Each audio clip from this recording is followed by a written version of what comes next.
state and federal law.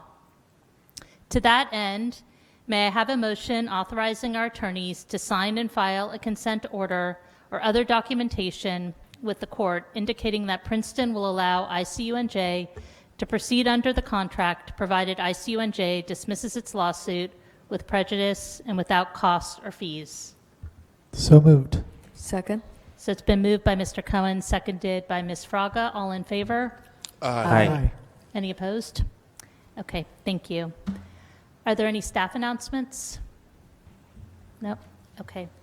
Then we will proceed with tonight's presentation, and I'd like to invite up Mr. DeShield and also Matt Wasserman to talk about where we are with this potential donation for a biodigester. And can I just get a show of hands for who's here for the biodigester presentation? Okay, great. Many of you were here at previous community meetings. We've had a lot of support in this community for our curbside food waste program, and it was a very difficult decision to put that program on hiatus. We do have the opportunity now with the possible donation of this digester to take a significant step towards restarting that program. And now that we're up and running, I'm going to turn it over to Mr. DeShield. Mayor, before we begin, if you could remind the public of Mr. Wasserman's role here at the table. Sure. So I don't know if Mark was going to do it too, but Matt was instrumental. He led the municipalities team when we were working on the Bloomberg project. So Princeton was one of the finalists in a national competition. Matt led our team and is probably one of the most expert people here in terms of Princeton's prior program and the biodigester and what it can mean for us moving forward. Thank you, Mayor. And I want to start this evening. We're going to really talk about this in two phases. First, I'd like to talk about what's before council this evening in terms of a resolution for a donation of a biodigester. Just as way of background, just wanted to start off and just give some background both on kind of the organics program itself and the opportunity provided to us by this possible donation. The curbside organics program, as all of you know, started in 2011 and was the first of its kind in New Jersey. And it's a program that has worked well here. In fact, as part of, we won a grant program run through the Bloomberg Philanthropies, where we became one of the champion cities in the Mayor's Challenge. And as a part of that process, we really look to develop using kind of behavioral science to improve participants' compliance and also to create a plan to really decentralize our food waste program. Unfortunately, also during this period of time, there were a number of issues that arose, problems that we experienced during that period of time. As you can recall, we had a number of service disruptions through that period of time with our vendor who was doing the hauling services. The hauling was inconsistent. There was a failure to make pickups at a timely manner. So we had a number of issues in terms of on the hauling side. One of the things we looked at is how could that process be done better. In addition to that, we were unable to secure a facility where we could actually take our food waste. There was a lot of problems from the current vendor being able to do that.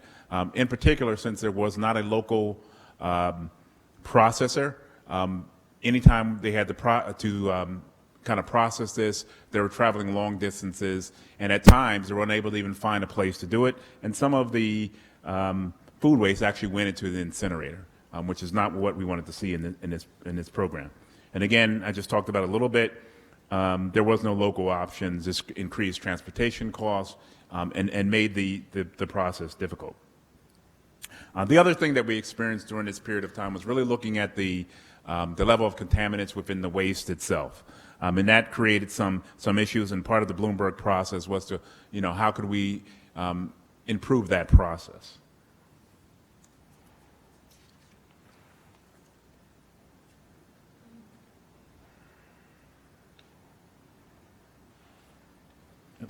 Still on the same page. All right. During this same period, our contracts for the organics actually expired in 2018. We went out for bid for those services. We actually received, I believe it was 3 bids. And as part of that process, there was only one sole bid that was acceptable. And that bid was with our current provider at double the existing price. And with the past experience we had with the collection experience and service delivery, it was just unacceptable to continue that. And if we were to even double the price, we had no guarantee that the service delivery would be improved at all. With that in mind, the program was suspended in 2019, but as part of that process, we did commit ourselves to reevaluating the process to see how we could bring it back and kind of resolve a lot of the issues that we've seen in the program. That brings us to kind of today and what the opportunity that we have. As part of that process of doing our due diligence and working through this, we came across an opportunity through MetLife. MetLife actually has a Brome 1624 biodigester, which they are willing to provide us as a donation. The digester was used by MetLife, no longer in use by them. They needed to be moved off their site prior to the beginning of the season. So there's some sense of urgency from MetLife in terms of needing to a decision on this matter, and that's why we're bringing this before council at this time. They're willing to make that donation, but in order to make that donation, there are a couple of things that they need. One is we would have to pay for the cost for the transportation from MetLife to here, some minor repairs to the equipment, assembly at the site, and disassembly at the current site that they have. So I know one of the things people ask are like, what are the costs, really the cost of this actual donation? Again, transportation, repairs, disassembly, that's going to be not to exceed $20,000. There's some additional contingency costs that if we need to, one being the storage of the equipment. If we need to have the equipment stored for up to 3 months, they will be willing to do that. It's at $675 a month. That's total cost of about $2,000 that would cost us if we have to go to that point. What will happen with the biodigester? It will be taken from the MetLife facility, brought to Premier, who is a partner with MetLife, who will actually do the repairs. It will be repaired there, and then later on transported from there to Princeton. The other contingency plan we have in there, and if it does come to Princeton and it's necessary for the biodigester to be moved from whatever location where it is initially brought to Princeton, there will be a cost of that about not to exceed about $2,500. The equipment is donated and in as-is condition. That in mind, we have done a lot of work in terms of really looking at the equipment. Staff, along with Mr. Wasserman, went up to MetLife. We inspected. We actually observed the equipment in operations at MetLife. In addition to that, we've reached out to the manufacturer Brome.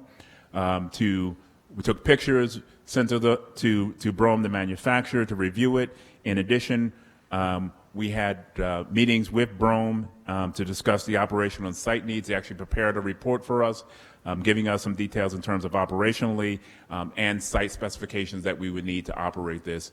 And based on all of this information, we believe that we would have the capability of actually taking in the biodigester.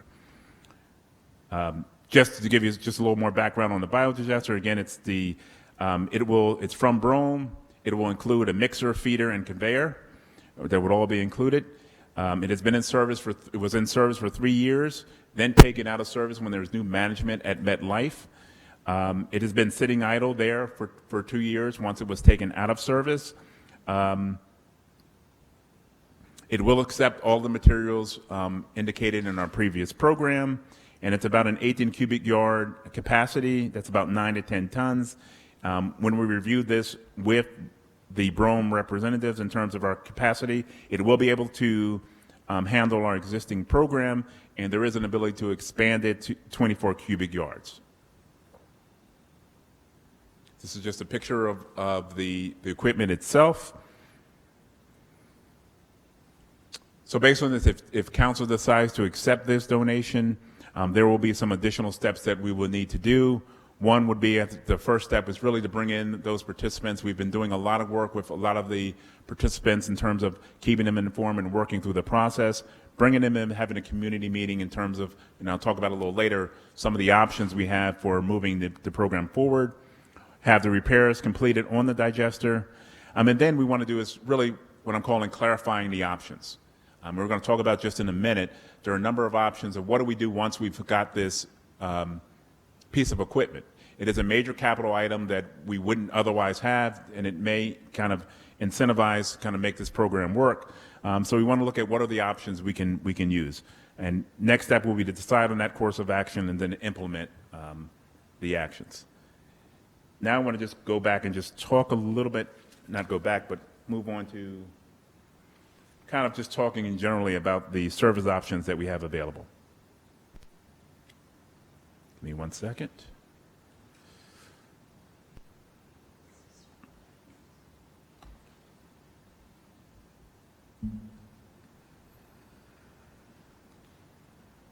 Can I ask a question?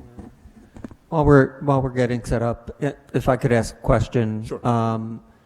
What would a new unit cost in terms of a capital expenditure for a comparable new Brome unit, Matt, or? I know we took a look at another unit, it was a rocket unit, and that was about $650,000 for that unit. Okay. So a comparable unit, it was a different manufacturer, but it was about $650,000 what we received in terms of a quote. I believe for this unit, the number is about $300,000 for this manufacturer. Okay. Thank you.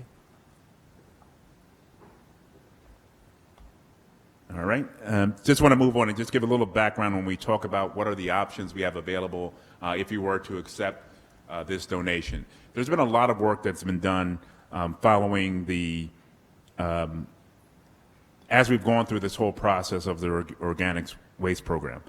Even following our Bloomberg Challenge project, we continue to work very diligently on researching our options that are available to restart the curbside organic program. We've gone through a process of really looking at what are all the options we have available. We'll talk about a little bit of those. We did some initial analysis of those options. What do they mean financially and operationally? We've done some preliminary work on those. In addition to that, we had some additional behavioral analysis project done with the Princeton University and some of the students at Princeton University, and they actually provided us a report on those issues. We've had discussions with DEP where we've gotten a number of the license and inspection personnel together to really talk about this process in terms of what would be needed from the regulatory end. It's the beginning of the process, but they've been very cooperative as we've kind of discussed what are the options with them. In addition to that, we've done a site analysis, some potential sites for the biodigester, including River Road as a potential site.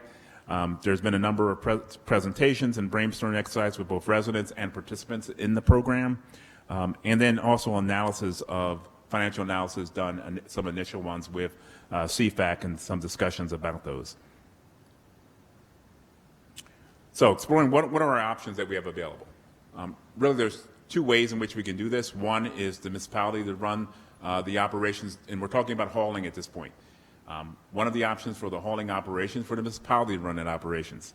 The advantages of doing that, this is an operation in which the municipality can do, I think, in an efficient manner. It is not outside of municipal government doing hauling services, something that municipal governments do all over the state. So this is an operation that we could do. What this would entail, just to give you an idea, likely there will be a purchase of a vehicle to actually haul the material and 2 employees, a driver and a loader, to actually load the materials. And we're going to talk a little bit more deeply about what that would look like. In addition to that, we could do what we currently do, which is actually contract out for a private hauler to actually haul the materials. In addition to that, we wanted to explore what are the processor options we have. Option one, and we talked about that a little bit at the last meeting, was a public-private partnership.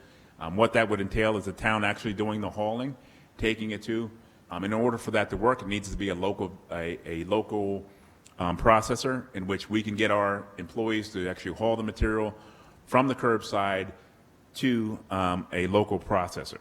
And the local processor would do all of the processing of the materials that we bring to them.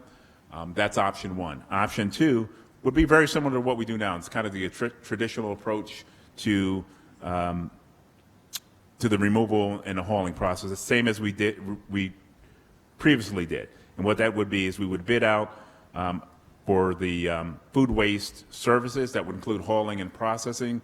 But one thing that we would do this time, from lessons learned from the previous encounter, is to really ensure that we have make a requirement for a local processor. This only works if there is a local processor, and we can guarantee that we're actually getting the materials to someone that actually can convert the food waste to compost. And then finally, in my opinion, probably the most expensive of those options would be we would actually do the hauling and the processing of it all. To me, an option, not my number one option, but it is an option, and I wanted to present it to council. I think looking at the other two options are probably more in tune to what I think we should look at. The next thing I want to do is just to give you some idea of some of the work we've done.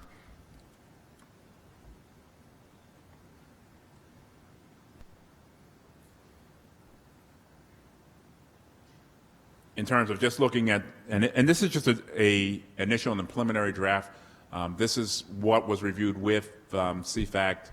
Just looking at, and we made some adjustments since that time, but just looking at what would the cost factors be if we were to do the municipal hauling. So this is a preliminary analysis just to see kind of a planning tool that we could use. And the basic assumptions are that we would purchase a vehicle. There would be 2 employees. There would be some site and improvement retrofits potentially. But just let's get down to kind of the real nuts and bolts of it. What this does, pro forma, looks out over 10 years, what would be the cost. And as you can see, if we looked at the equipment cost, that would be the cost for a truck. The $14,000 is basically what the capital cost for debt service would be on one vehicle at $110,000. We know that there'll be operational costs. We're estimating roughly of about $5,000 for gas and repairs. The $162,000 will be for those 2 employees. So that would make our total hauling costs roughly $180,000 hauling costs. What we have in here is a educational component, and we're just putting that in there because that's another key. And we're heavy in that first year because we know that's important in the first year, $35,000 to educate people on the process. And then an operational cost. What would it cost to actually process and operate of about $100,000? That gives us an annual cost of about $316,000. Just for comparison, you'll see underneath here is the bid from previously that were rejected. At the Solterra bid, just a comparison, they were at $367,000, we're at $316,000, a difference of about $50,000.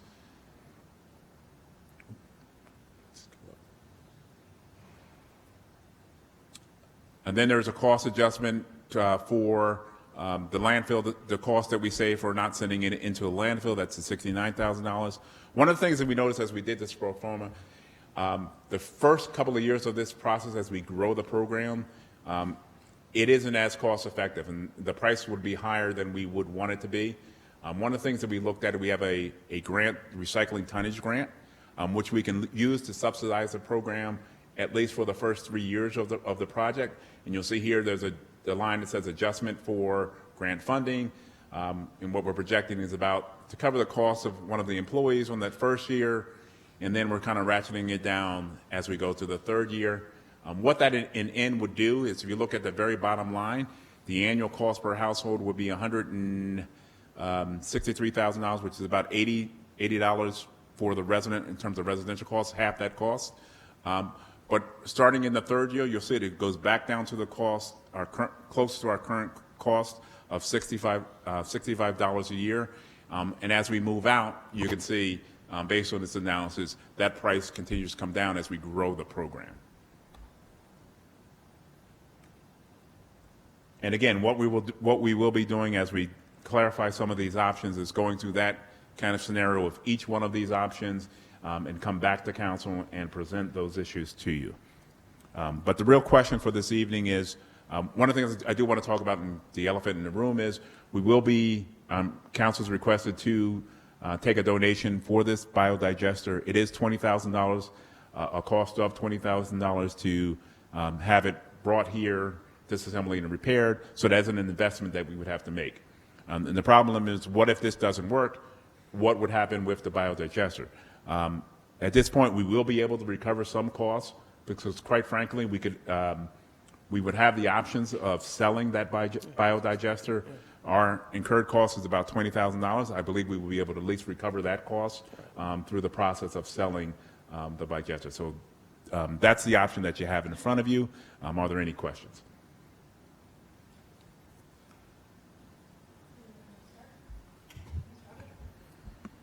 So you answered my question already. Worst case scenario, it doesn't work.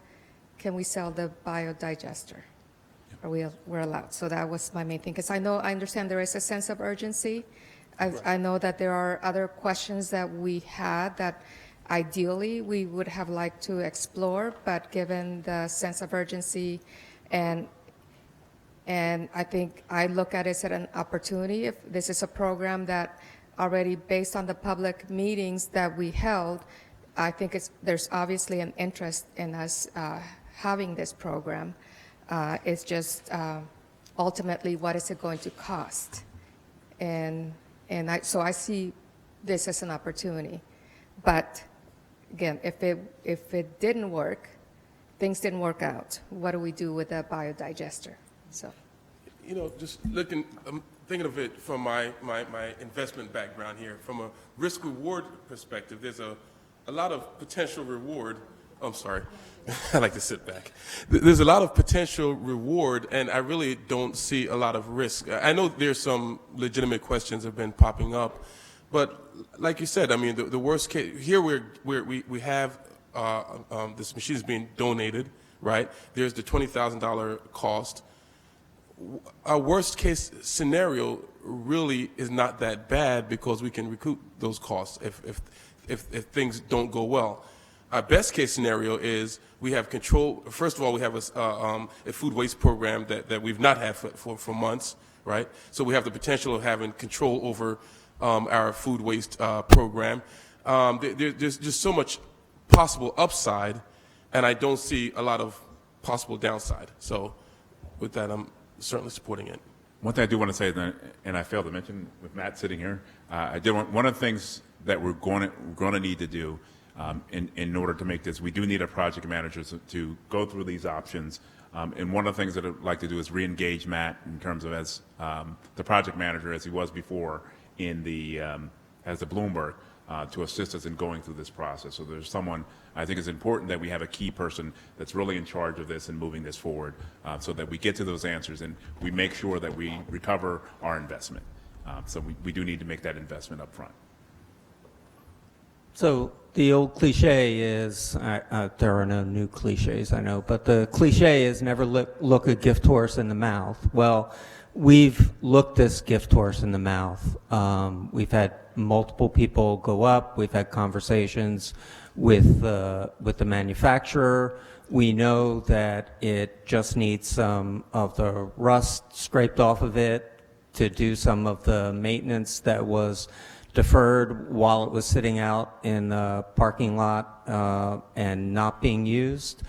I trust that our professionals will come up with a way to make the program work in a way that protects the taxpayers, because that seems to be, they seem to do that with just about everything. So to borrow the phrase from Mr. Williamson, I'm not seeing too much risk here.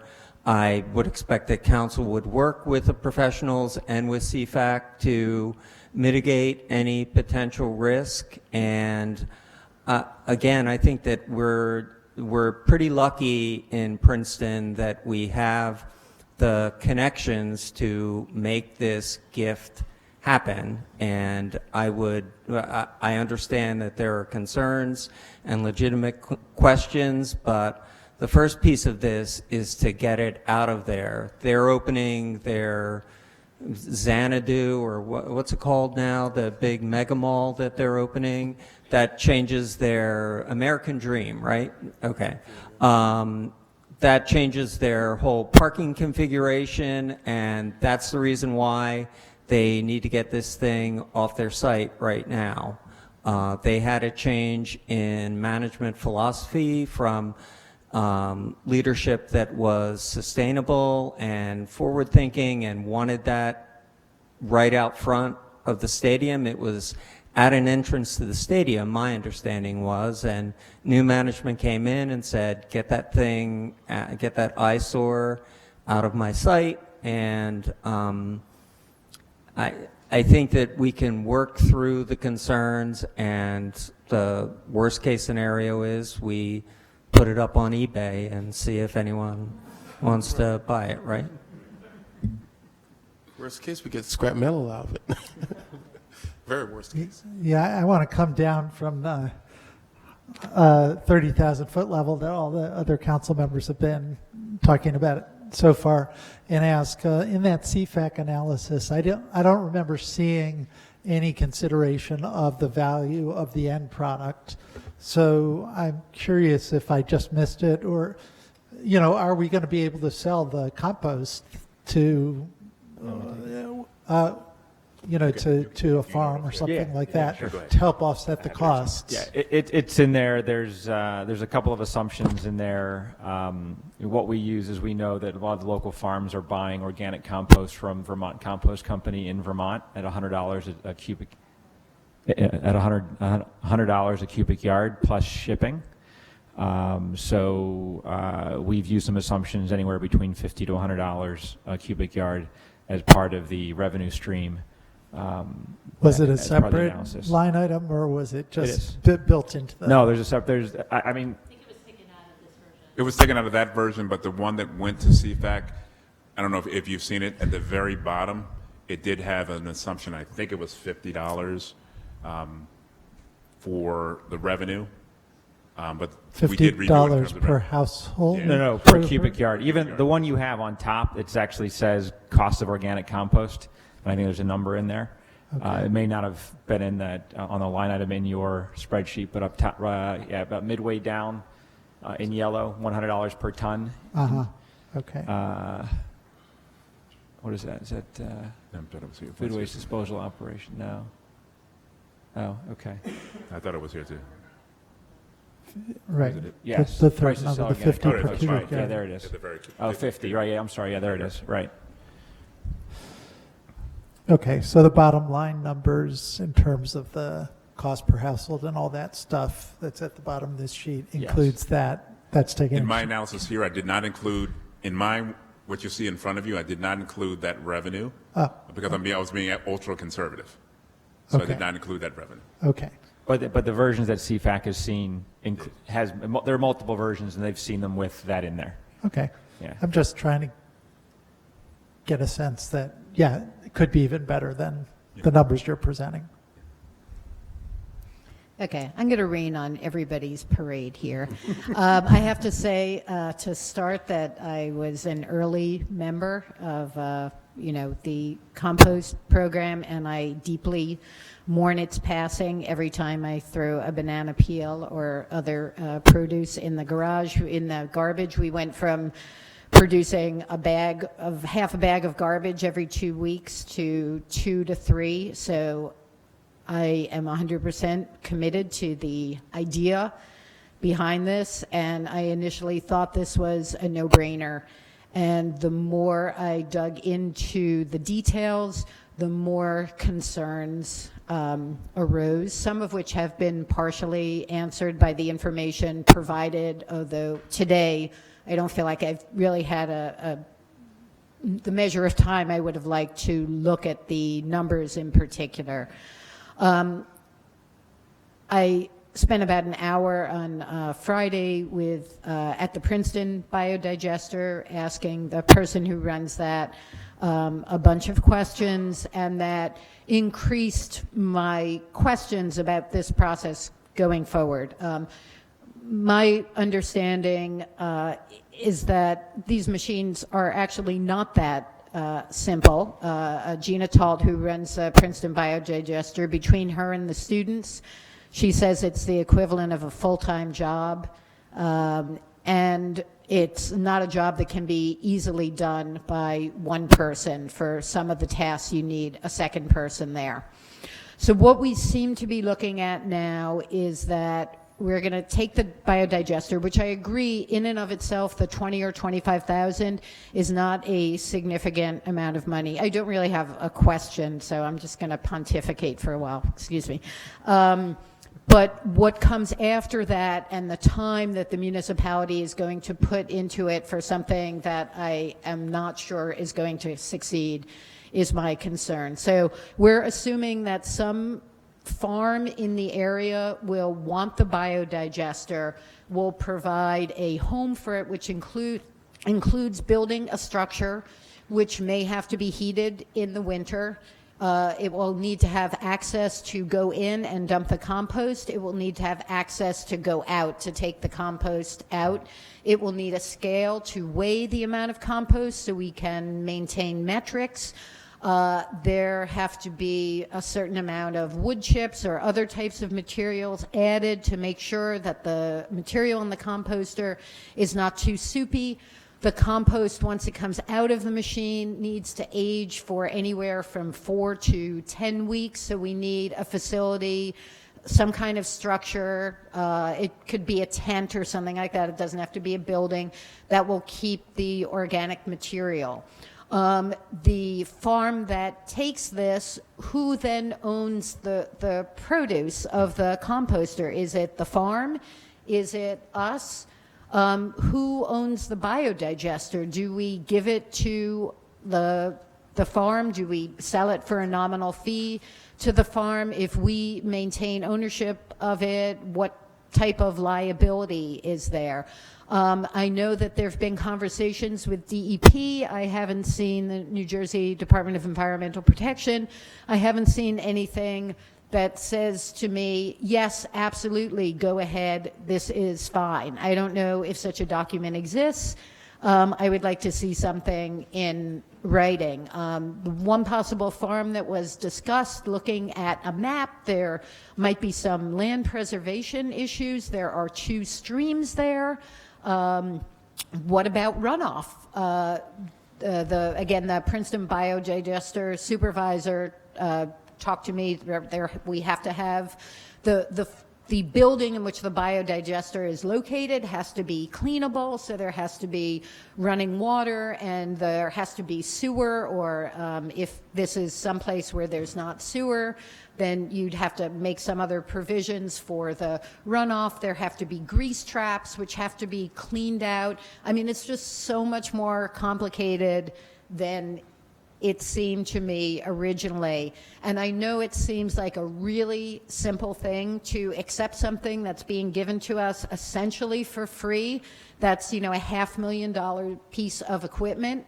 But I think there are so many unknowns. I just feel super uncomfortable proceeding under those circumstances.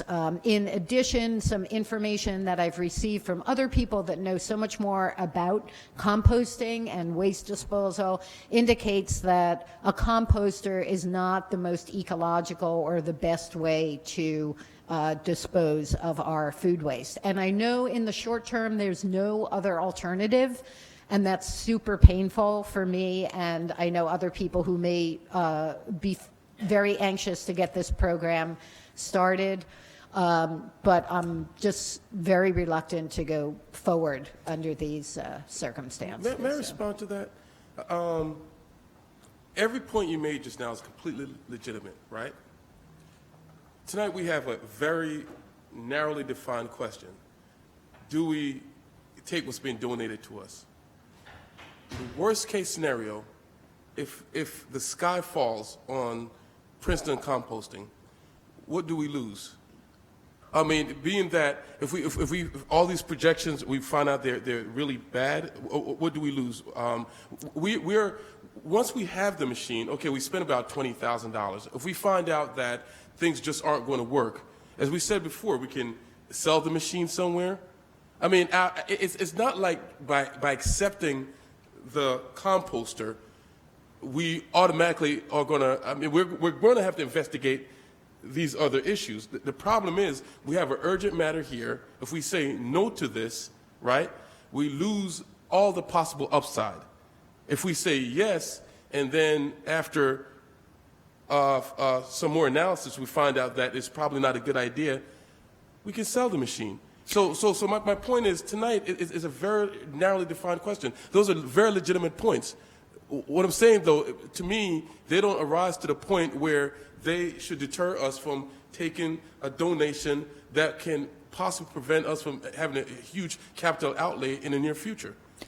So as I said at one point, it's not just the cost of the composter, it's the staff time, the council time, the energy that's going to go into this for the community for something that I'm very skeptical is going to work. There's not another town in New Jersey, correct me if I'm wrong, that has a composter and is making this work. And there were some stories brought to me of organizations like MetLife, like I think Capital Health, that had biodigesters and stopped using them because they were not serving their function. I don't know all the backstory of that. So I think that you're right. To me, this is kind of the rock, the stone that's rolling down the hill, gathering moss. We go for this 25,000, then we're invested in the process, then we're committed to moving forward and spending more resources, even if it doesn't get to the point of buying a dump truck and hiring. I think we're committing, by taking this tonight, I think we're committing to a path that ultimately is not going to work and is going to use a lot of community and staff and municipal resources. I just want to thank you for your comments, and I think it's good to question something like this.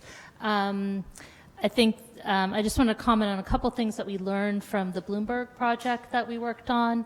The first was one of the questions they asked us was there anything in doing this that you were surprised by? Because often when you're shocked by an outcome, it can indicate that's something to pay attention to. And our answer for that question, we were shocked by the reaction of NJDEP when we went in for our meetings with them, because we were expecting red tape, which is normally, we love NJDEP, but normally when you go in there, you get red tape. And what we found was they were so excited about this project because the state has pledged to reduce food waste in the state by 50% by 2030, and they really don't have a plan to do that. They're looking very closely at Princeton University. I think the fact that Princeton University has chosen a biodigester method after searching and researching it for years and then deciding that that was the best option means that it's a good option. I mean, it might not be the only option out there, and I think we can argue, I think a lot of these things, it's, you can always find something that's maybe greener and more efficient, but you also have practical considerations too. And the fact that Princeton University has a biodigester, I think actually makes this project more feasible in a way, because Gina Talt, she was a member of our Bloomberg project team. We worked closely with her, and I think she'd be a great collaborator and help us as we move forward with this. The other thing is that I'm trying to remember what my other point was. I guess the digesters are different, and so that's the other thing I think we learned when we were looking at the at what method we would use when we didn't have one that was being actually donated to us and we were looking around, is that there are some machines that need to be inside. There are other machines that don't. My understanding is that, well, certainly this is a different manufacturer. The Princeton University is a 4 machine. This is a Brome machine. And so like any other sort of product, there's certain specifications for one and different specifications for another. And just because one has to be inside doesn't mean that the other one does. So I think there's still a lot of question marks, but that one I know it was operating outside. So my understanding from that is that it doesn't need to be in a heated building, where maybe the university one does need to be in a building. I did want to, I think I saw, is Josh here? I do want to thank Josh Zinder. I think this is one of the great things about living in a place like Princeton, is that people know other people and are always helping to network on behalf of the town. So the reason why we were offered this donation is because of a connection that Josh made. We had been talking openly about the problems and struggles we've been having with the curbside program. And it's thanks to Josh's conversation that we're even being able to have this debate right now. So I think that's an exciting thing. How many people want to speak as part of Can I the- just ask Yeah, one more yeah, question, definitely. and Sorry. that'll be my last one. And then, okay. Just on the document Mr. DeShields provided, in terms of year 1, year 2, the number of participants. So year 4, we have 2,000 participants, which my understanding is that is the maximum number that could be accommodated by the biodigester, but yet those numbers continue to rise going up. And that was something that I did not understand, and maybe I understand what the maximum One thing you'll capacity. see, if you look at the top sections, it's shaded in yellow, you'll see that as we hit those numbers, those higher numbers, there is increased cost for some equipment, which includes, additional personnel. So you'll see the costs. We did kind of program in some additional costs as it went up. In addition, I believe the capacity now, I think not until year 5 would we have to look at expanding. So there's an option to not have to buy a full unit, but you could just buy a little kind of an extender can for the back end of it. But the CFAC does have one of these that actually shows as you get over the 2,000 number, you can start buying additional units, and there's amortization associated with those additional units as well. They have a full, if you were to try to scale this to the whole town. So they do have those versions as well. Okay, thank you. I did want to, before we open it up, I did want to address, I've been receiving quite a few emails on this, so thank you to everybody who wrote, and if I didn't get a chance to get back to you, it's because I received a high volume of emails, which is always great. It means that there's a lot of engagement on an issue. So most of what I receive are people who are really excited about the program and really happy that there's an opportunity for the donation that would allow us to potentially bring back the program. I did receive also some emails from people who had been doing backyard composting and wanted the town to instead use resources to encourage backyard composting instead. And I think that's an extremely valid point for people who that works for. But when we had this room was filled up to the brim twice. I think a lot of people who are here tonight were here for those previous meetings. And what we heard from the people who were in the program who came to those meetings is there was a percentage who were interested in doing the curbside, doing the backyard composting and getting a machine and doing that. But there were a lot of people who, for whatever reason, felt like they couldn't do that or didn't want to do that. So I think there's still value to having a curbside program that if we're able to make it work.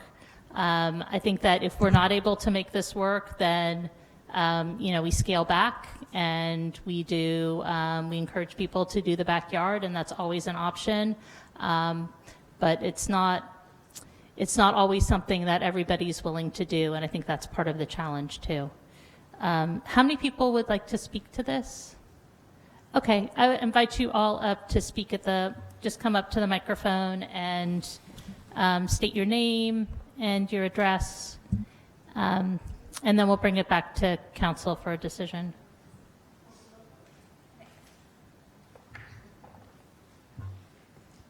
So my name is Bainey Suri. I'm a resident of 19 Chestnut Street. I was a participant in the previous composting program and a huge supporter of it.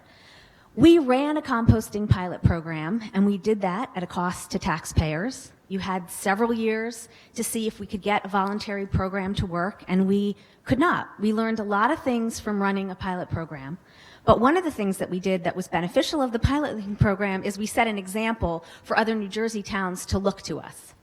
We don't need to run another pilot program to create awareness around composting. If we have $20,000, there's a lot of things that could go towards waste concerns. We could get new recycling bins, and you could easily use the money to promote education and awareness about composting. We ran the program previously, and we were never able to get to the numbers that you're posting on the board and saying that you got to. We paid Sustainable Princeton to promote the program. Staff was for the program. The PEC was for the program. The mayor was for the program. The entire council was for the program. And we could not get families beyond a certain number to agree to participate in a program that only cost $65 and where we knew the costs. You can't have it both ways. On one hand, if you're not going to get behind the program 100% and commit to it, what's the point of buying a digester and possibly losing $20,000, which is a lot of money. It's not the kind of money that we couldn't use for other things. If you're going to commit to the program, then there should be a little more transparency about what you're asking taxpayers to pay for and how long they have to pay for it. It's great to have a convenient program where someone comes by and picks up your compost. I mean, I appreciate that there's residents that want that and that don't want to take the time to compost in their backyard. But if you could explain to me why taxpayers need to pay for that when we know the program we have isn't scalable on a mandatory basis, and why we're asking to again run another pilot program, like just to say that we have a composting program. I mean, I think unfortunately when we take action that's green, that isn't cost effective, that costs the town money instead of saving the town money, and that encourages behavior that involves fossil fuels and hauling, we're not setting the right example. And I can appreciate that there's this fear that you're going to lose the digester. But, we don't have to worry so much about that because the things that you're looking to gain, we already ran a program to gain those things. And it seems foolish that we didn't learn or solve a lot of the problems that we had with the original program, which was that we just didn't have the support for it. So why not spend the money to do education and outreach, to do what Bergen County does, to give digesters at a low cost, to encourage more people to participate, to get this groundswell of support from residents, which we don't have, and then look into alternatives. I mean, that just seems to make way more sense. And I think that we're often asked to look at what other towns are doing. We're not seeing other towns being willing to take this on. You're talking about hiring a consultant, buying a truck, getting into the hauling business, dealing with the liability of the hauling, purchasing this digester, owning this digester, and committing the town to an expense without really us understanding fully all of those facts. And I think good governance requires transparency. It requires the ability to understand what the costs are against the benefits. And I know it's horrible to be a green advocate and be advocating against a composting program or the idea of us having compost, but I think you really have to ask yourself what the benefit is. What's the goal of the program? Is it appropriate to ask a question? I was going to ask. Yeah, I just wanted to ask, what is Bergen County doing with food waste that you They have a working? back. They have a digester program where they offer a subsidized digester. It can take everything except for the pizza I don't box. think it's a digester. I think it's a backyard It's a composter. backyard. Sorry, I apologize. It's a backyard composter. So it's a piece of equipment that you can put in your backyard. They have a booklet that explains how you use it, and they're paying for it, subsidizing it, not paying for the entire Well, cost. not with the back and forth, but it goes back to what the mayor said earlier. When we had the room filled twice, we had folks here who weren't not willing to do the backyard composting. And I don't want to do it. I don't want to do it back and forth right Right, now, right. but I think the point's been made. So thank you. Yeah.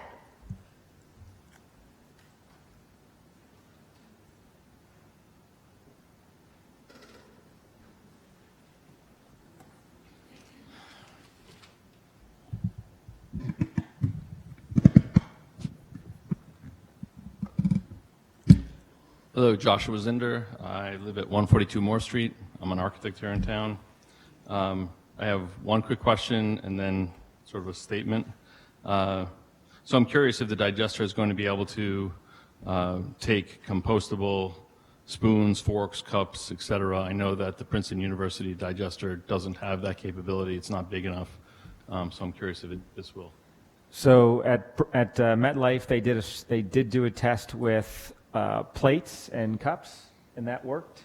Actually, out of the digester itself, you couldn't see it anymore.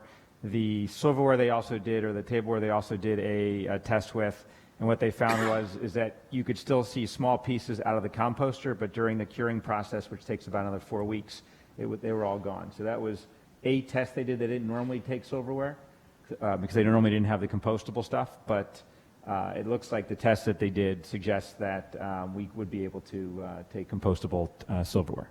Great, thank you. It is a rare moment in time when you can make a decision that will not only alter the lives of people today, but will help the next generation and generations to come. This is one of those moments. I was a reluctant adopter of the food waste program, didn't do it on day one, thought that our backyard composter was just good enough. And, but I was amazed to see that after we took part that we reduced our trash by at least 50%. It was remarkable. And that was just our household, but 50% less going to landfills, 50% less going to incinerators, it was ideal. I encourage Princeton to proceed with this biodigester program and move to a position where all residents separate their food waste. And it's not about the pilot program, it's about the beginning of something bigger, okay? And that's how you have to look at it, okay? Ideally it shouldn't be voluntary, it should just be part of what we do, and we should be the leader in that. We should show an example to the rest of the state. When you compare it to what we were doing before, we were hauling that stuff out of the state. We're not going to be hauling that stuff out of the state anymore. It'll be right here in town, so the hauling costs will be less. Everything will be less. This makes a lot of sense. I've also heard some people say that Princeton should spend the money on improving recycling or other sustainable programs. But honestly, it's not an either or. We should be improving our recycling stream, including plastic bags, recycling them, including putting recycling bins in our public places, which we don't quite have yet, but this is a one-of-a-kind opportunity, and I encourage Princeton to act on and move forward with the donation and associated expenses. We need to be a leader in this regard. Thank you. Thank you.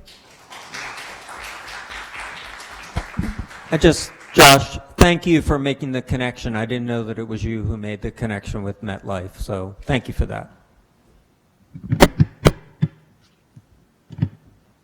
Hi, Wendy Kazerski, 35 Chestnut Street, Princeton.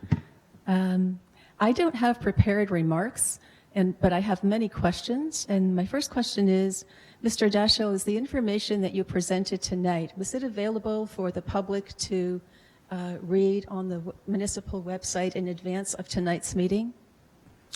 It was not, but it will be available for people to read. Okay, so the public has not had an opportunity to digest, excuse the word, all of this information, which is a lot of information, before coming here tonight and providing comments to the council, which I think is not a good thing.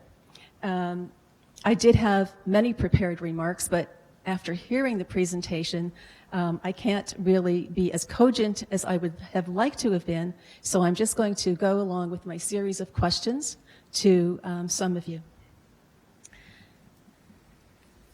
But before I do that, I will say that I very much agree with Eve's perspective on this question of whether you should vote for or against this tonight, for all the reasons that she has mentioned. I do believe that this is a case of the tail wagging the dog. I do believe that it is a wonderful opportunity that has come our way, but I do not believe that council has done enough research and knows the answers to the questions that Eve has posed and that I share. My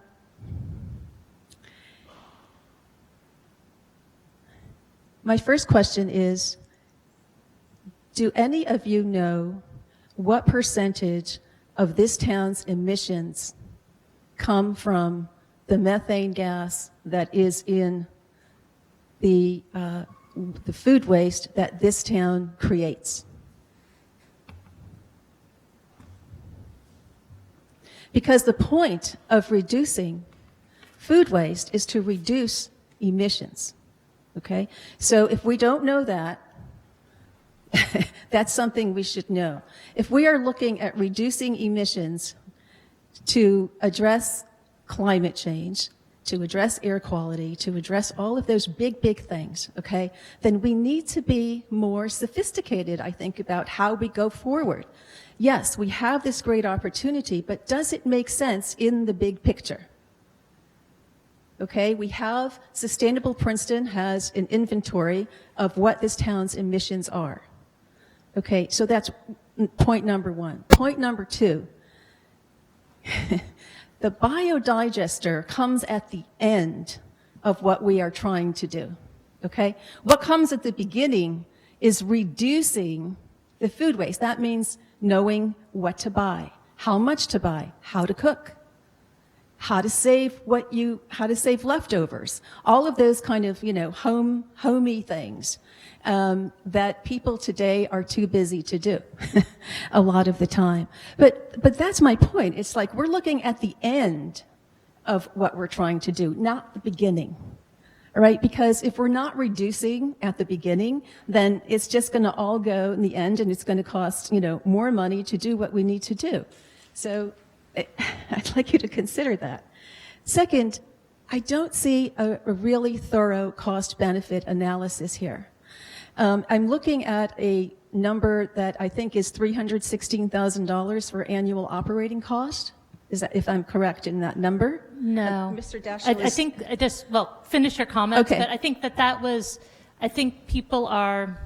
we went back and forth on whether to present that spreadsheet so it wouldn't be confusing. Part of the issue here is there's multiple ways of doing this. That was one sliver of one option with certain assumptions made. Okay. So we could go back to having the other model that Mr. DeShield talked about, which is we have the hauler do everything, in which case we don't know what any of those costs are until we go out to bid. And so that's if we take some of it that brings me to my second point, which is I would think that if I were to go ahead with anything like this, I would be sure to have examples of how this has worked elsewhere. Maybe it's not in New Jersey. Maybe it's in some other state. Maybe it's in some other country.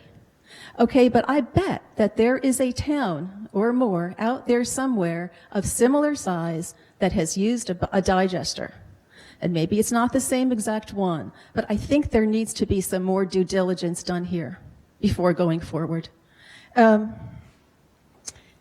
go on, the vehicles that would need to be purchased, I think I heard a price for the cost of gas.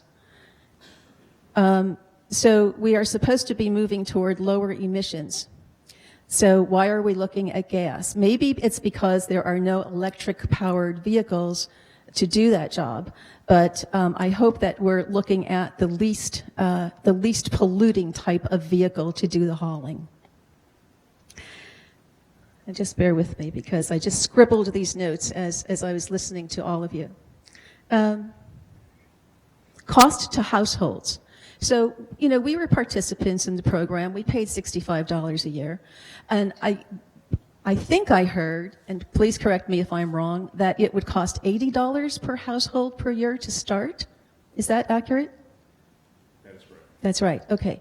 So many of us in Princeton can afford $80 a year. Many of us cannot. Okay? So, if I could have a range of, between option 1, 2, and 3, this town is looking at spending anywhere between X and Y dollars.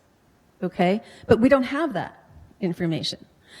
Then we could make a more intelligent, have a more intelligent decision-making process.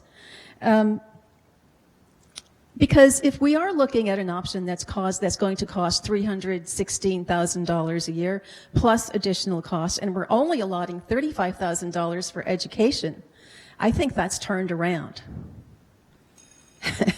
Because according to some research that I have been presented with, the best bang for the buck, to use that awful expression, is education. Okay, so if you look at the chart, which I believe you have, which is distributed to you tonight, you'll see that there's a bar chart, and educating the public is by far the highest bar in that chart. And it goes down this way, and the option that you're looking at is down here, and it's next to nothing. So I have a lot more to say, but I know I'm out of time. Thank you. Thank you. I know I should. What? I think it's better if maybe we wait and listen to everybody, and then we can have our discussion. Hello, I'm Shadi Tahvildarzadeh, 173 Valley Road. I joined the food waste program the first year it started in 2011. It was a major revelation in the life of our household to have such a program. We were extremely sad when we realized that this program has ended. The first thing we did, we ran out and did some research and tried to buy something which looks like what you showed, except it's this big, and it's already full, and we don't know what to do. We have to go buy another one, because guess what? We keep producing the food waste, and we are not going to put it back in the garbage. We cannot go back. You cannot go back on this program. You started this program. This has to go on. I'm not going to put my banana peels in the garbage anymore. I'm not going to put the food waste in the garbage, right? And I cannot put it in my backyard. I cannot put animal products in the backyard. I cannot put bones and meat and so on in the backyard. So this won't be, in the backyard program will not be the same program. We need something like this. So I urge you to accept this donation and work, find out, answer all the other questions, find out the concerns, but this is an opportunity. Take the opportunity and run with it. Princeton was the first town in New Jersey to start this program. Why can't we be the first town to have a digester? We can be the model so that other doubtful residents in the other towns in New Jersey will look at us and they say, oh yeah, Princeton got this program and it works, we are going to do it too. This is the point. I think this is what we have to pay attention to. Thank you. Thank you. Is there anybody else who'd like to speak?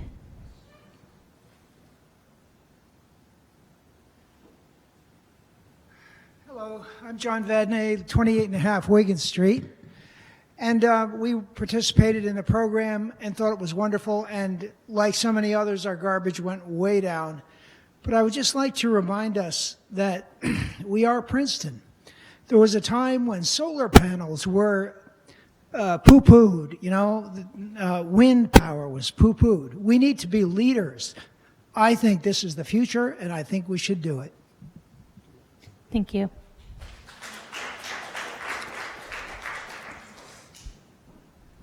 If you'd like to speak, please come to the microphone.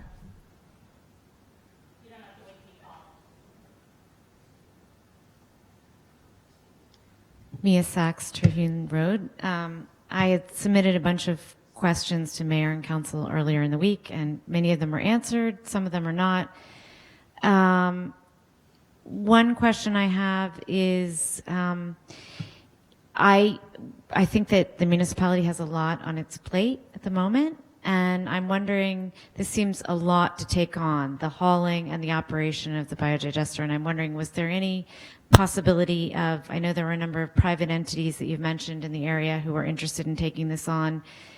It seems that it would minimize the risk and legal exposure and time for the municipality if one of the private entities were to purchase the biodigester and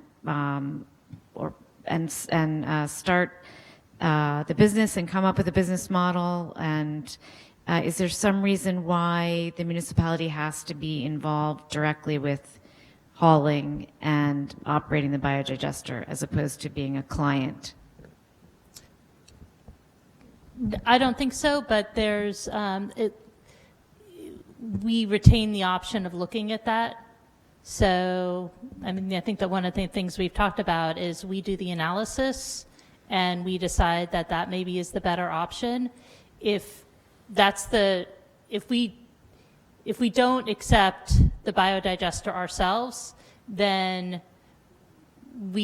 all options we are off lose the table. control Yeah, over yeah. it. But is that still an option? Does that, I mean, my understanding is that tonight there could be a decision to purchase the biodigester, but leave all, does that constrain us in any way in the path forward from examining all possible options? No, and we spoke to our attorney about that. So we have the ability to step away at the end and just put it out there, or put it out there with constraints, or however you want to do it.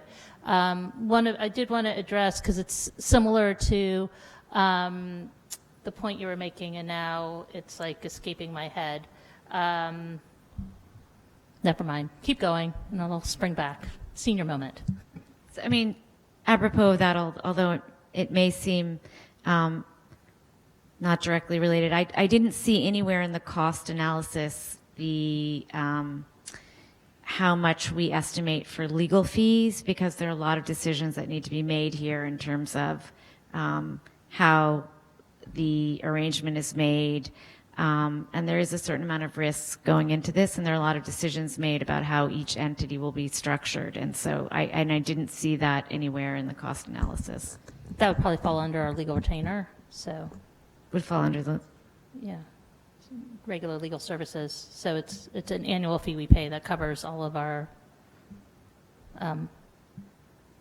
legal needs, Okay. aside from litigation. So anyway, I just want to say that I think ultimately, after tonight, what the ideal solution would be, not for the municipality, which has, all sorts of regulations that constrain who it can hire and how. I think it would be preferable if we could be a client rather than getting directly involved in overseeing the entire thing, because I think the municipality, as I said, has a lot on its plate already at the moment. So I remember what I was going to say was just partly in response to that and in response to one of the earlier comments. I think one of the lessons we did learn from the initial version of this, and also through the Bloomberg project, is one of the vulnerabilities we had when this project was first run is that we did not have control.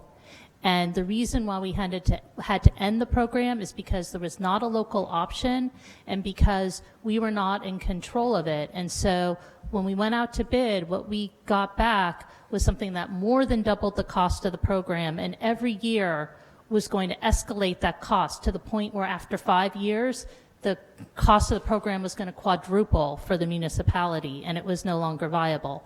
So your suggestion is an interesting one, but what it would do is, if we just take a step back and say, MetLife, do whatever you want, we have no guarantee it would come to Princeton or anywhere near us. And so if we I'm not saying that MetLife, I'm saying any of the, that's been mentioned that there are a number of local private vendors who would be interested in operating this. But we don't have the choice of where it goes if we are not the owners of it. So the first step, I think that what you're saying is not off the table, but we can't tell the owner of the biodigester, which at the moment is not us, to sell it to somebody we've chosen.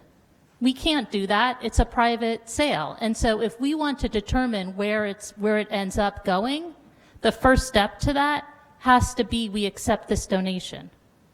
There's no other way around it.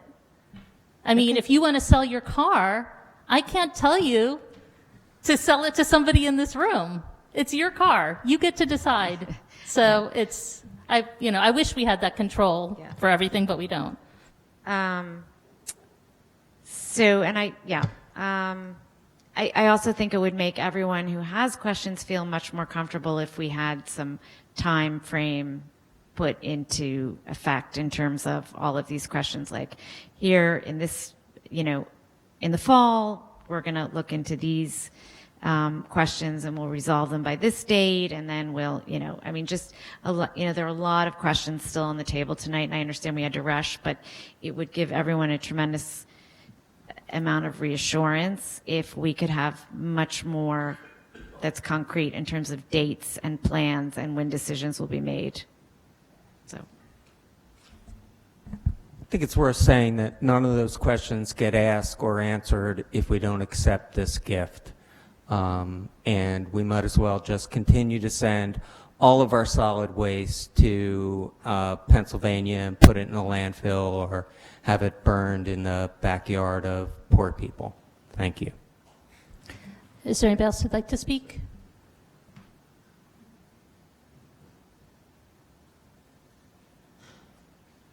My name is Gabriela Millie, and we live on Whitmer Court. I think there are a lot of valid points, and I think that there are people that have brought up some concerns should be heard.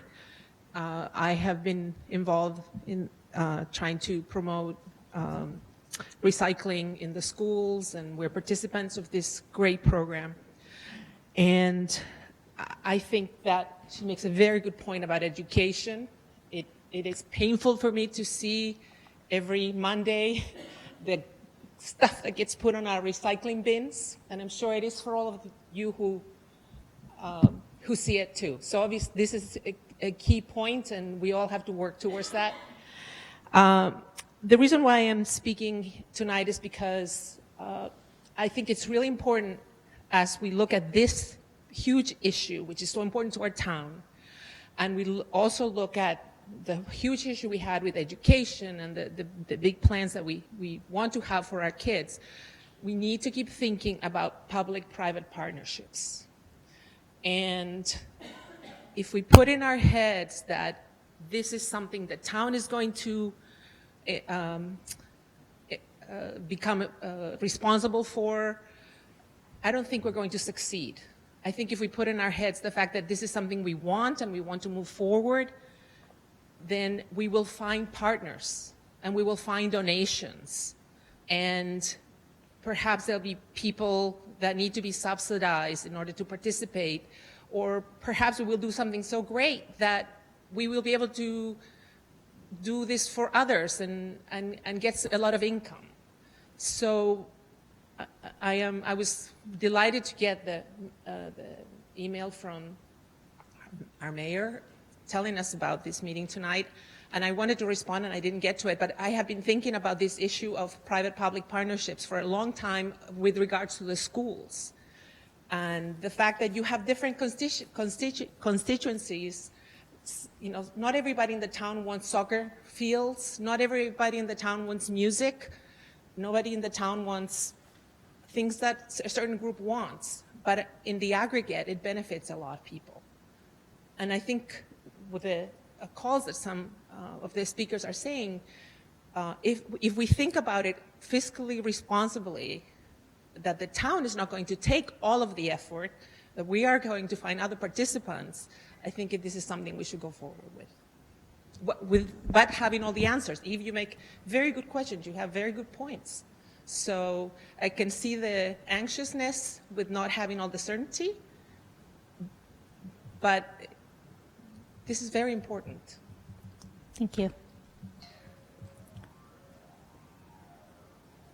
Is there anybody else who'd like to speak? Come on up.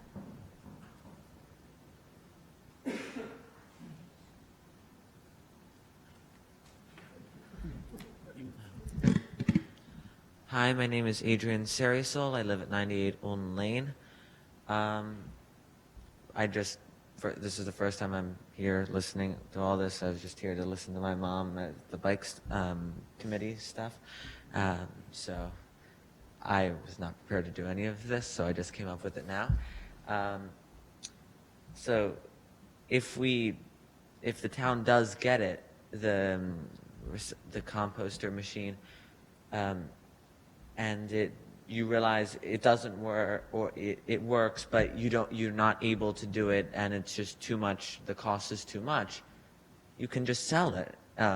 You can put it out on eBay or whatever, and you could earn a profit for that on its own, and you can. And we actually do get taught about composting and recycling in school. We have the Do Something Club, or the Green Something Club, or I forget the names. They come into all of our homerooms. They talk to us about putting what to put in the compost, what to put in the recycling, what to put in the trash. And they give us examples of, they show us pictures of the trash and say, point out what's wrong in the picture. They teach us about this. It might not be in the curriculum itself, but we do get taught about it in schools. And I mean, if I did a project in school for Civics CIA, Civics in Action, and they're like, show an example about what other towns or states or other countries even do for the issue. And for the issue we chose, we had limited options because no one else really thought of it. And all the teachers and the judges and everything were amazed about the amount of research we did, and that it actually looked like it could work, even though no one else has done it. And if we do this, it could work. We just have to be the first ones who do it. There's always a first one in something. I mean, USA was the first people on the moon. I mean, we weren't like, has any other country or world gone to their moon? No, we just did it. I mean, be the example. Thank you. All right. That was pretty good for just deciding. All right. Is there anybody else who wants to try to follow that? Okay.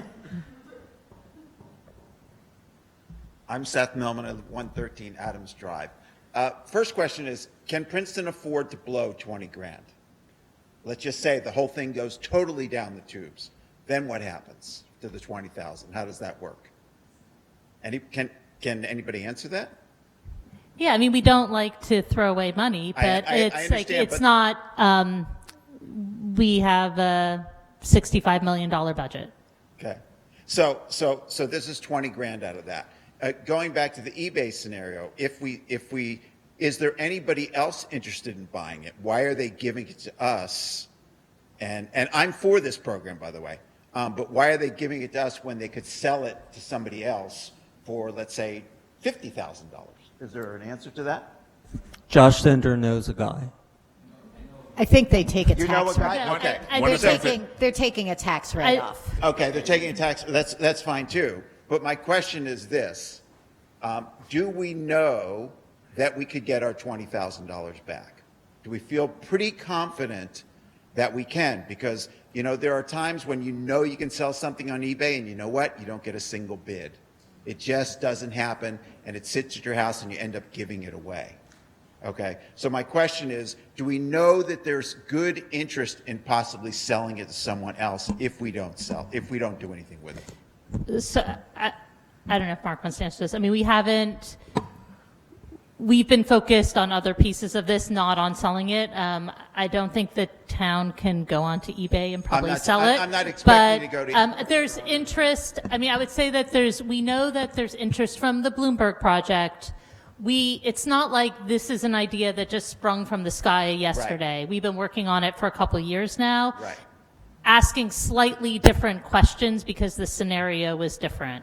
So we know that there are more than one local farm that's very interested in this, because local farms, as you heard from Mr. Wasserman, they spend a lot right now on compost. So at the very least, a machine like this, and they also, some of them use a lot of their land for their local composting. So this machine would potentially allow them to do it in a smaller space. They could just throw in crop remnants or other things like that. So there might be, I mean, I don't think we can make any promises, but it seems like there might be a desire, who knows, maybe the university would want to add it to their program.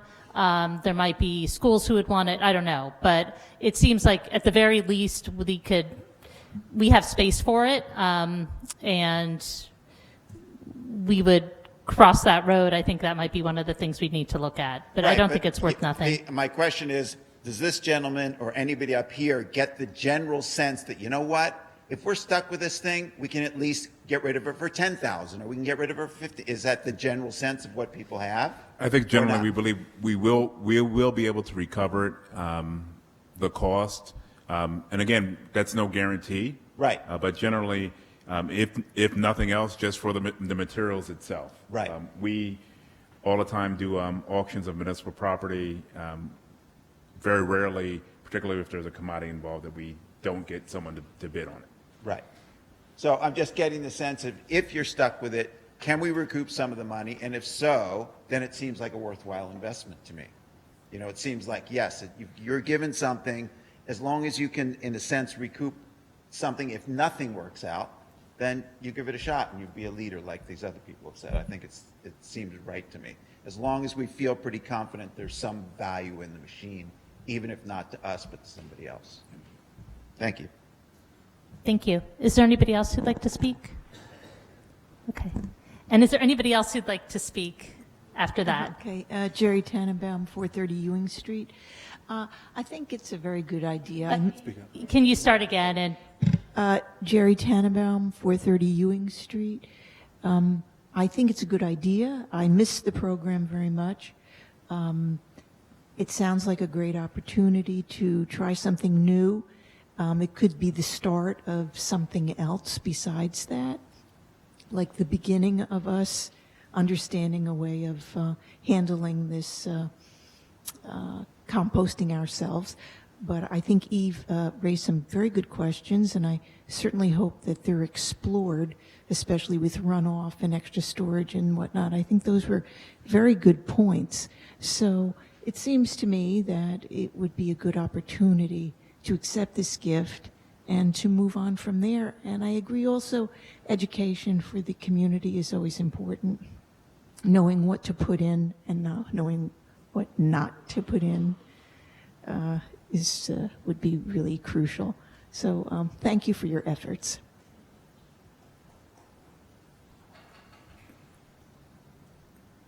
Was there one last person to speak? Yeah. Hi, I'm Carla Cook, 82 Spruce Street. That was the point. I want to say that I'm all for compost. I'm not sure that the digester is the right solution. I'd like to see your data and research that support in principle the digester, and how your numbers for Princeton compare with other statistics on other composting methods, especially centralized composting in open rows. And I'd like to know what makes Princeton ineligible for all but the least effective method in food waste diversion and emissions reduction, the method that costs money rather than makes it. In complex system study, it's said that seeds of the next problems are embedded in the current solution.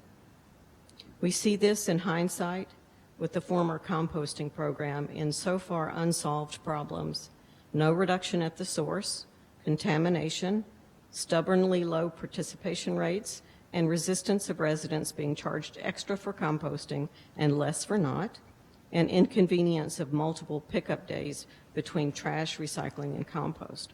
What are your plans for solving the existing problems to avoid kneecapping any new composting effort, digester or otherwise? And these biodigesters break. What do you have in place as backup when the machine breaks? Thank you. Thank you. Okay, so with that, I'm going to close the public comment. Thank you for everybody who participated and bring the discussion back to council. Is there anything anybody would like to address? Any of the open questions, or Mr. DeShield? Anything? Yeah, Ms. Neary? One more point I'd like to add. Again, going back to the financials that were up there, the assumption on that was that the biodigester was ours and we would be occupying all of the space in the biodigester. However, if it's sited out on a farm and they are putting their own materials in there, that will severely curtail the amount of room that's available for us to use. So I wish I got the financial information at like 5 o'clock today. I didn't really have a chance to work through it in any kind of systematic way, and it looks very rosy, and I'm just not confident in those numbers. I know I'm repeating myself, but thank you for listening. Yeah, Mr. Cox? I think as a general response to the comments we're hearing, I would like to say that I don't feel that this biodigester is the entire answer to the problem. I hear people talking about pay-as-you-throw, trying to charge people differential amounts for bad garbage versus good garbage versus no garbage. I think that's a great idea. Education is obviously a great idea.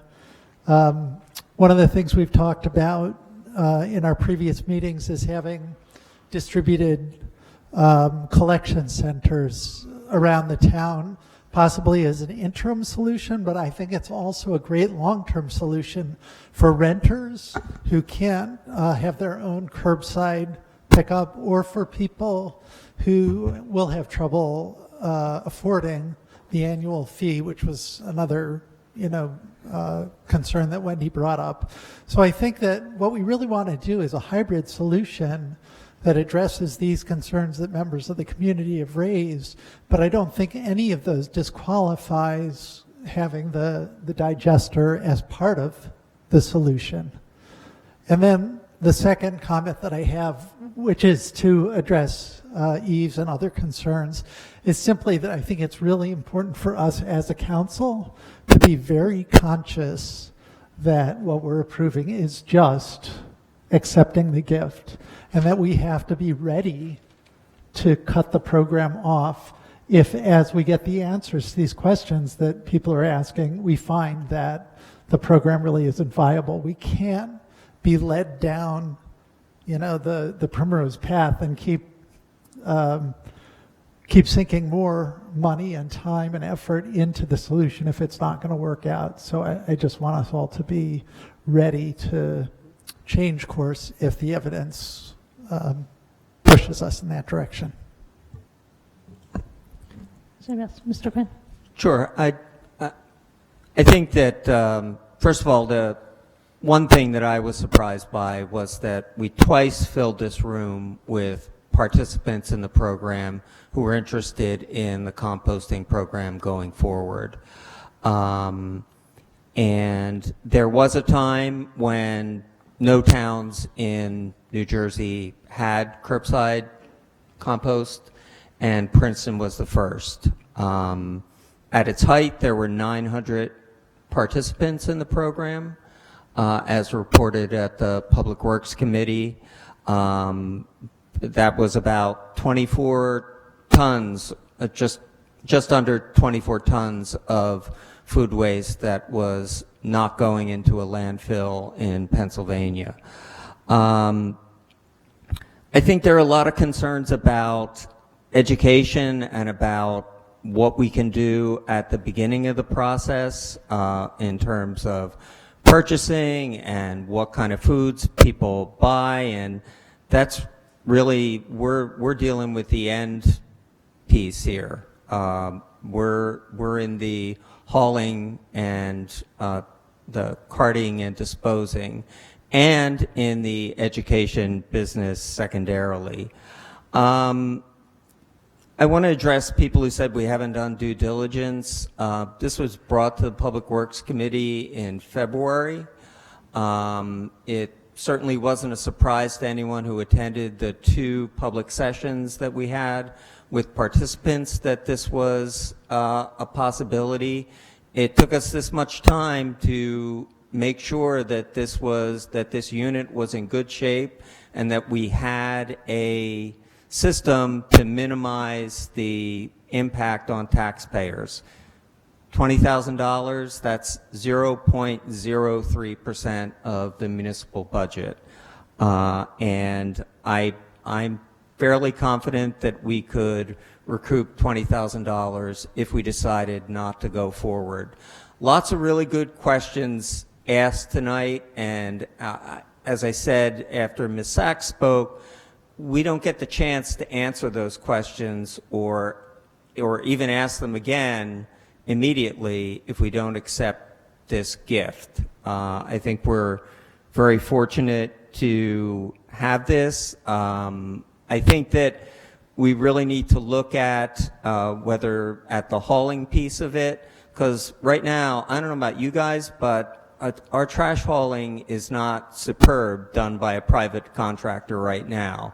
Our solid waste piece is sketchy at best, and it's something that we're going to be talking about at the Public Works Committee, and the compost pickup was not consistent. So the private sector can't always outshine government on something. So, I mean, I'd move the resolution when asked, and I'm going to vote in favor of it.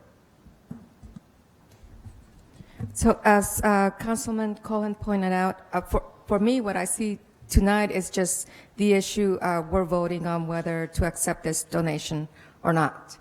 As far as what the program will look like, there are a lot of questions that have been asked and that I still have, but that's not going to be answered tonight. And so what I'm considering is, are we going to accept this gift or not? I tend to be an optimist, so I'm very optimistic that with more outreach and education, with having the right program in place, it will be successful, and it will be perhaps not landing on the moon, but that Princeton can lead the way with this program. Yeah, I have nothing more to add than what I said earlier. I mean, it would just be a shame, I think, this is not a total solution, as Councilman Cohen said, but it would be a shame to miss an opportunity to get a six-figure biodigester for a maximum exposure of $20,000, not considering the very legitimate questions that Councilwoman Niedergang brought up, but as Councilman Cohen says, if we don't accept it tonight, we don't even get to ask those questions in the future. We missed a total opportunity for Princeton to have a food waste program that we can control, that we can be the architects of design and going into the future, that we can put, put our own minds into considering whether or not it would, think of all the pros and cons and would it make sense. If we say no tonight, that goes out the window. The only way it comes back if it's sometime in the future we decide to make a capital outlay of six figures to consider a program when we have the opportunity to do it tonight. Thank you, Ms. Quinn. I just wanted to add one thing to my comments. When we had 900 participants who were paying, what was it, $68 or $65, the municipality was matching that 1-to-1. So we were devoting about $250,000 in taxpayer money to the compost program. I'm remembering a figure that Mr. Miller cited in Public Works. Is that correct or no? It should be about $65,000. $65,000? Oh, okay. That's it. Okay. Thanks. Is there anybody who'd like to make a motion, given that it's almost 9 o'clock and we need to make some progress here? So moved. Okay, moved by Mr. Quinn, seconded by Ms. Fraga. Any last final words? And if not, should we do a roll call vote? I guess why don't we do a roll call vote so it's on the record? Okay. Ms. Niedergang? No. Mr. Cohen? Yes. Mr. Quinn? Yes. Ms. Fraga? Yes. Mr. Williamson? Yes. So the resolution 19243 to accept the donation of biodigester and authorize additional services not to exceed $25,000 has been passed on a vote of 4-1. Thank you, and thank you for everybody who came out tonight, and we'll be getting further updates on this as we move forward. So thank you. Stick around for the bike presentation. Yeah. You don't have to leave, but you're allowed fans. to. Okay. I'd like to invite up PSE&G to talk about the gas main work.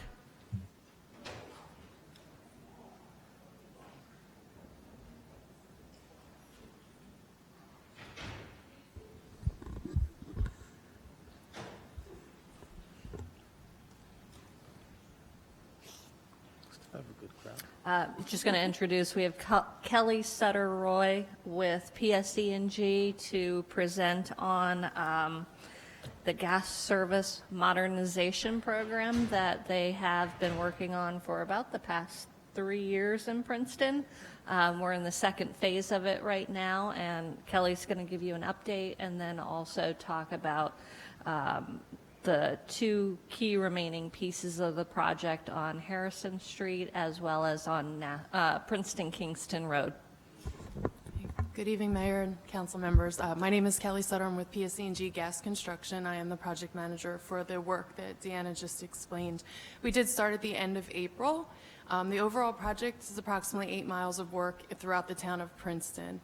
At this point, at the end of this week, we'll be completed about all of the work with the remaining 1.25 miles, which the bulk of that work will be left on Nassau Street, DOT roadway through the corridor of Princeton. We also have about 200 services remaining on the overall Princeton streets that we're anticipating being complete by the end of August. And then there is an additional 200 services that are remaining on Nassau Street. So overall longevity of the project for the town roads, we will be complete all of our construction by the end of August, weather permitting. Rain can delay us a little bit. And then the work on Nassau Street is planned to start the last week in August. We're just working through some final permitting approvals with the DOT, and otherwise we're set to start that work. I know the biggest, oh, I'm sorry, I'll back up. The overall program is our gas system modernization program. So the intent there is PSE&G working with the BPU. We've identified areas, grid areas in towns with infrastructure that's aging, and based off of certain criteria, leaks and breaks on the old cast iron mains or bare steel mains, they qualify for a replacement program. That is what we're doing on your streets. So we're replacing the old cast iron and bare steel main with new plastic main installs. And that's what the remaining work is on Nassau Street. The area impacted by this work is going to be from Poe Road down through to Harrison Street intersection. We will work in sections, and we're working through with the police and traffic control. There will be alternating traffic on that roadway.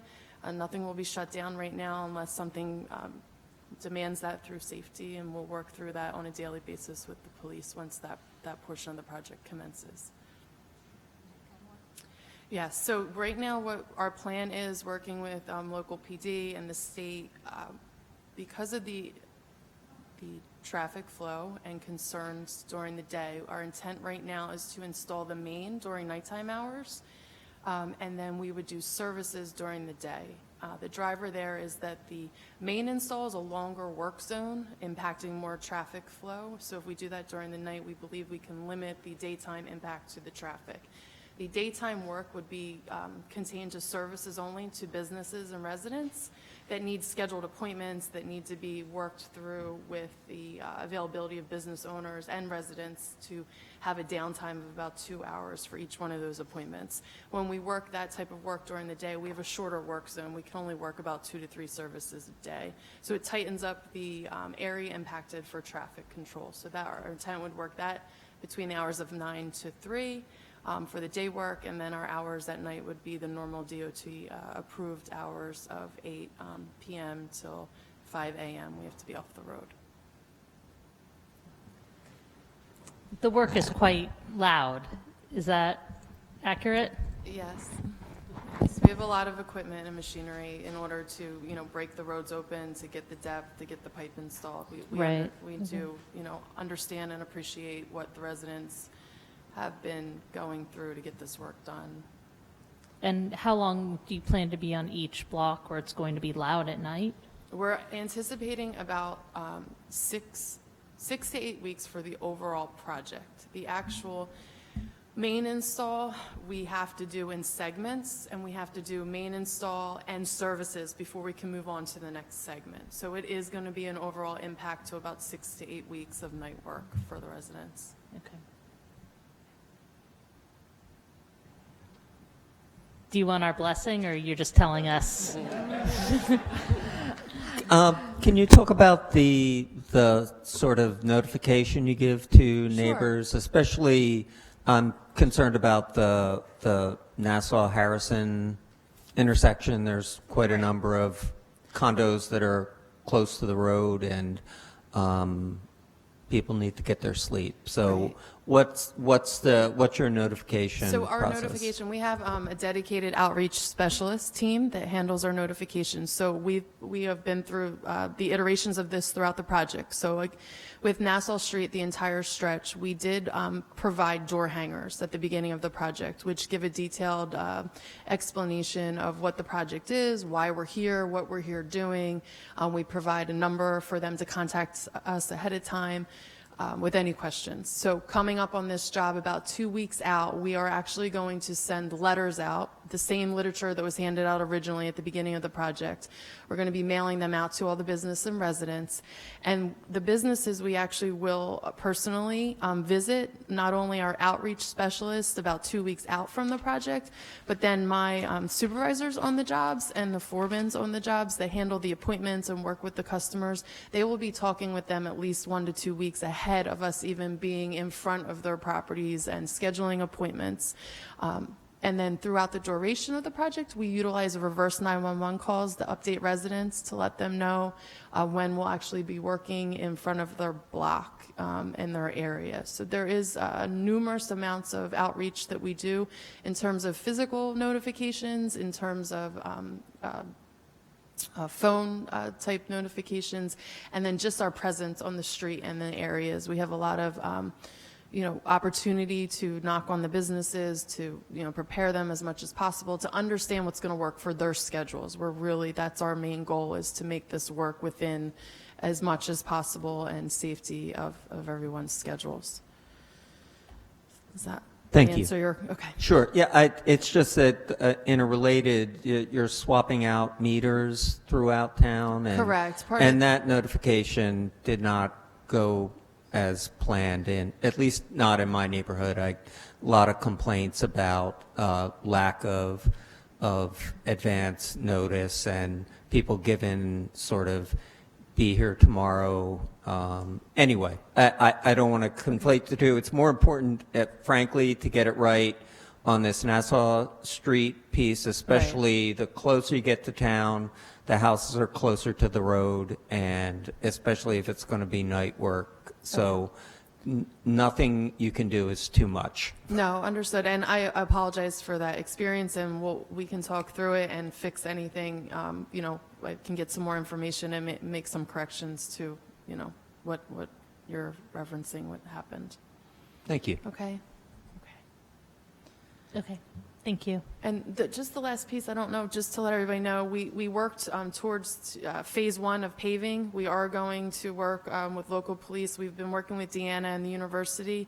It's the area that's south of Nassau Street and to the west of Harrison, closest to, we are 100% done. The settlement period has allowed, so our goal is to, by mid-August, start paving in that phase 1 area so we can get done before school commences for both the university and the local high school and grade schools. So that's the next bigger piece. And we do the same outreach process ahead of paving. We do physical door hangers. We work with the police, do no parking signs. And that cycle of outreach happens all over again for the paving phase. Okay? Great, thank you very much. Thank you. Okay, and now we have a presentation from Lisa Sarasol from the Princeton Bike Committee, and Lori Harmon. We can see if you're as good as your son.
While you're getting ready, I just want to see, is there anybody who wanted to make a public comment as part of public comment on an item that's not already on the agenda? Anybody? Okay.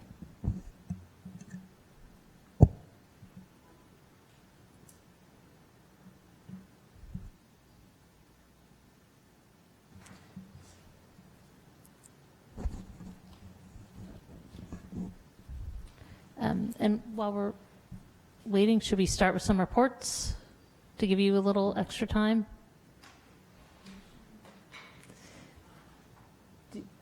I can actually, why don't I start? I have a report that I would just, is that all right if we do a report? Is that going to mess up the minutes too much? Okay. So we in the past, Princeton is a member of Welcoming America, and we're part of a couple other immigration watch groups. And as part of that, we have signed on in the past to amicus briefs to join in other cities who are fighting for different immigration issues. So we've been asked to sign on to a amicus brief in support of plaintiff appellee's petition for rehearing or rehearing in Bonk in City of Los Angeles versus Barr. So just as a reminder, this is the case that would prohibit the DOJ from withholding community policing grants from cities that are so-called sanctuary cities. So normally we would sign on to something like this. Since we had the opportunity, sometimes these things are quick moving, we'd have to sign on before August 12th. So if there's consensus that we want to add Princeton's name to that. Trishka, do you want a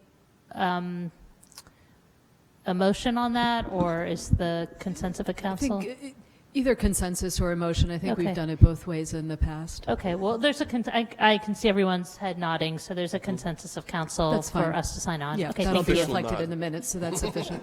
Thank you. Are you ready? Yes. Okay, perfect.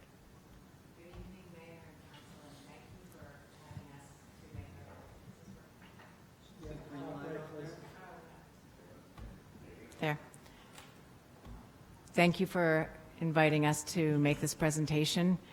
The Princeton Bicycle Advisory Committee consists of 9 residents of Princeton, a staff liaison who is Deanna Stockton, and a council liaison who is David Cohen. We have a variety of activities that we organize, but our primary purpose is to advise council and the mayor on bike infrastructure and safety for pedestrians as well.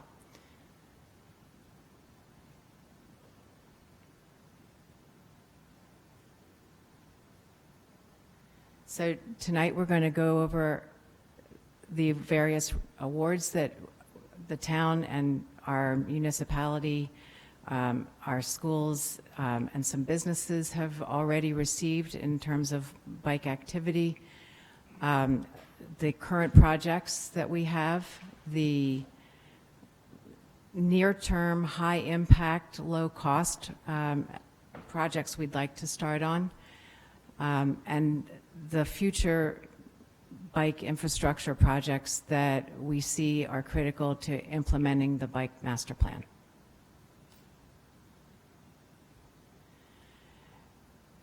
In Princeton, we have the municipality plus 3 of the elementary schools who are rated gold in Safe Routes to School. Those are Community Park, Johnson Park, and Riverside. And John Witherspoon this year received a bronze award and is close to almost receiving gold by next year. Can I interrupt and just ask, where's Littlebrook? Sure. Littlebrook has activities, but the checklist, if you will, of different things that need to be done in order to move up the scale. Just like sustainable jerseys, sustainable schools, there's a series of activities that need to be completed in order to move from one level to the next. And Little Brook has done some, but not enough in the right places, if you will. So we're going to be working with them, and we're happy to help. Got to get out there, Mayor. Come on. So Princeton is ranked in the League of American Cyclists as a bronze community. The university is also a bike-friendly university. We have 2 bike-friendly businesses. REI has a gold rating, and Whole Earth Center is also bronze.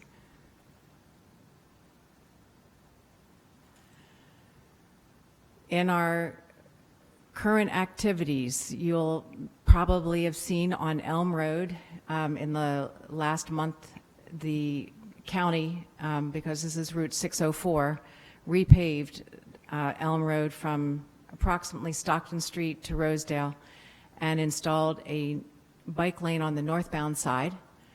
There's also an ongoing project of sidewalk and side path repairs throughout the town. There will be a major work done on the Johnson Trolley Path. That's an important connector. And there's a bike boulevard that will be going in on Franklin from North Harrison Street to Walnut Lane. It's an important conduit for many students going to both JW and to the high school. And this is all down to a Girl Scout Silver Award project. Sorry Yes. to interrupt, but could you talk just a little bit about what a bike boulevard is? A bike boulevard, thank you for that question. A bike boulevard is an area where more than the average amount of cycling activity takes place, where drivers should be aware that there is going to be an increased number of bicyclists. And in some places, in some parts of this state, for instance, when it was implemented, at the same time, the speed limit was reduced. So there are a lot of factors that make it a safer route for a bicyclist to take than a road that would typically be marked with sharrows. We have some design examples that we've discussed within the committee. There's also a bike boulevard that is intended for Linden Spruce, excuse me, when the work on Spruce is done. And we've been discussing with Deanna about the design of how that would look so that drivers are going to be more aware that this is a bike boulevard. We've talked about the Safe Routes to School, the amount of activity and education that we've been assisted in by the Greater Mercer TMA. I have to say thank you to Jerry, who's out there in the back, Jerry Foster, who with his colleagues have been a huge help. Also, we have implemented a bike and walk survey and audit at the middle school, which is an online survey that asks students and parents to talk about how they're getting to school. If they are taking a bike, what's their route? If they're walking, what is their route? And what obstacles or improvements would they propose? And most importantly, if they'd like to participate in the audit. So Jerry and students and I have been out auditing many of these routes. We're not totally finished, but we're compiling the results and we'll eventually have that available to present. It's also, we're sharing it with engineering so that it can be part of the discussion of hazardous busing. Another activity that we have had is with the Witherspoon Jackson neighborhood, where thanks to one of our committee members, Liliana Morinia, we have worked in those neighborhoods with her translating the messages that we're trying to get across. We're also working on expanding the bike path network that is used by families in that neighborhood who need bicycling as their primary means of transportation. Bike parking. Bike parking is a big project for us this year. First of all, we were assisted by Sustainable Princeton in purchasing some event bike racks that we use for bike valet services at places like Communiversity, tomorrow night for Community Night Out, and most recently for Fest Tomato at the library. We're looking for sponsorship from merchants to help us with that cost. We're also working on a bike parking ordinance that will be produced by our committee in the next couple of months. And in the Central Business District, as you see in the picture above, there is a real need for more bike racks, whether it's seasonal, as in the corrals that are implemented in May and taken out usually by October, November, or permanent ones, more covered space, and also for sponsorship by merchants for more fixed racks. And I just want to highlight for council in particular that bike parking ordinance is something that will be coming to council for action. It's something that's a challenge always for the planning board, because every single land use application that comes before the board, we want to ask for bike parking, but we don't know how much to ask for. And so that'll be very helpful.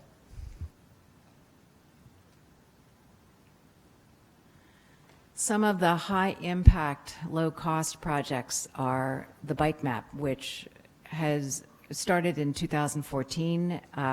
We have reprinted it a second time. It's an extremely popular item.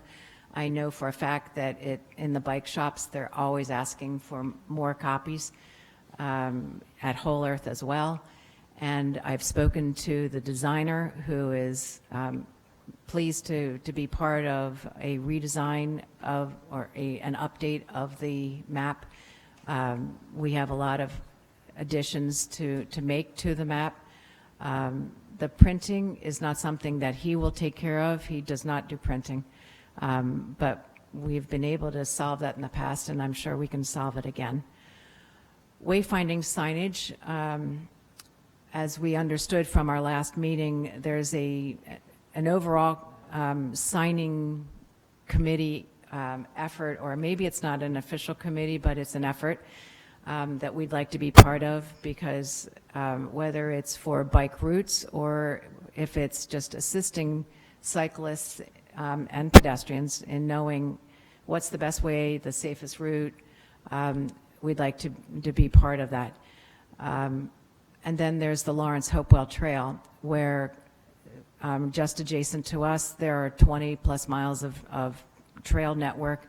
The most recent piece that was opened was on the Rosedale ETS site, and there's a very convenient connection for us to make to that trail. There's a second connection that's not as convenient, but very much of interest to get down to the Farminary on Princeton Pike.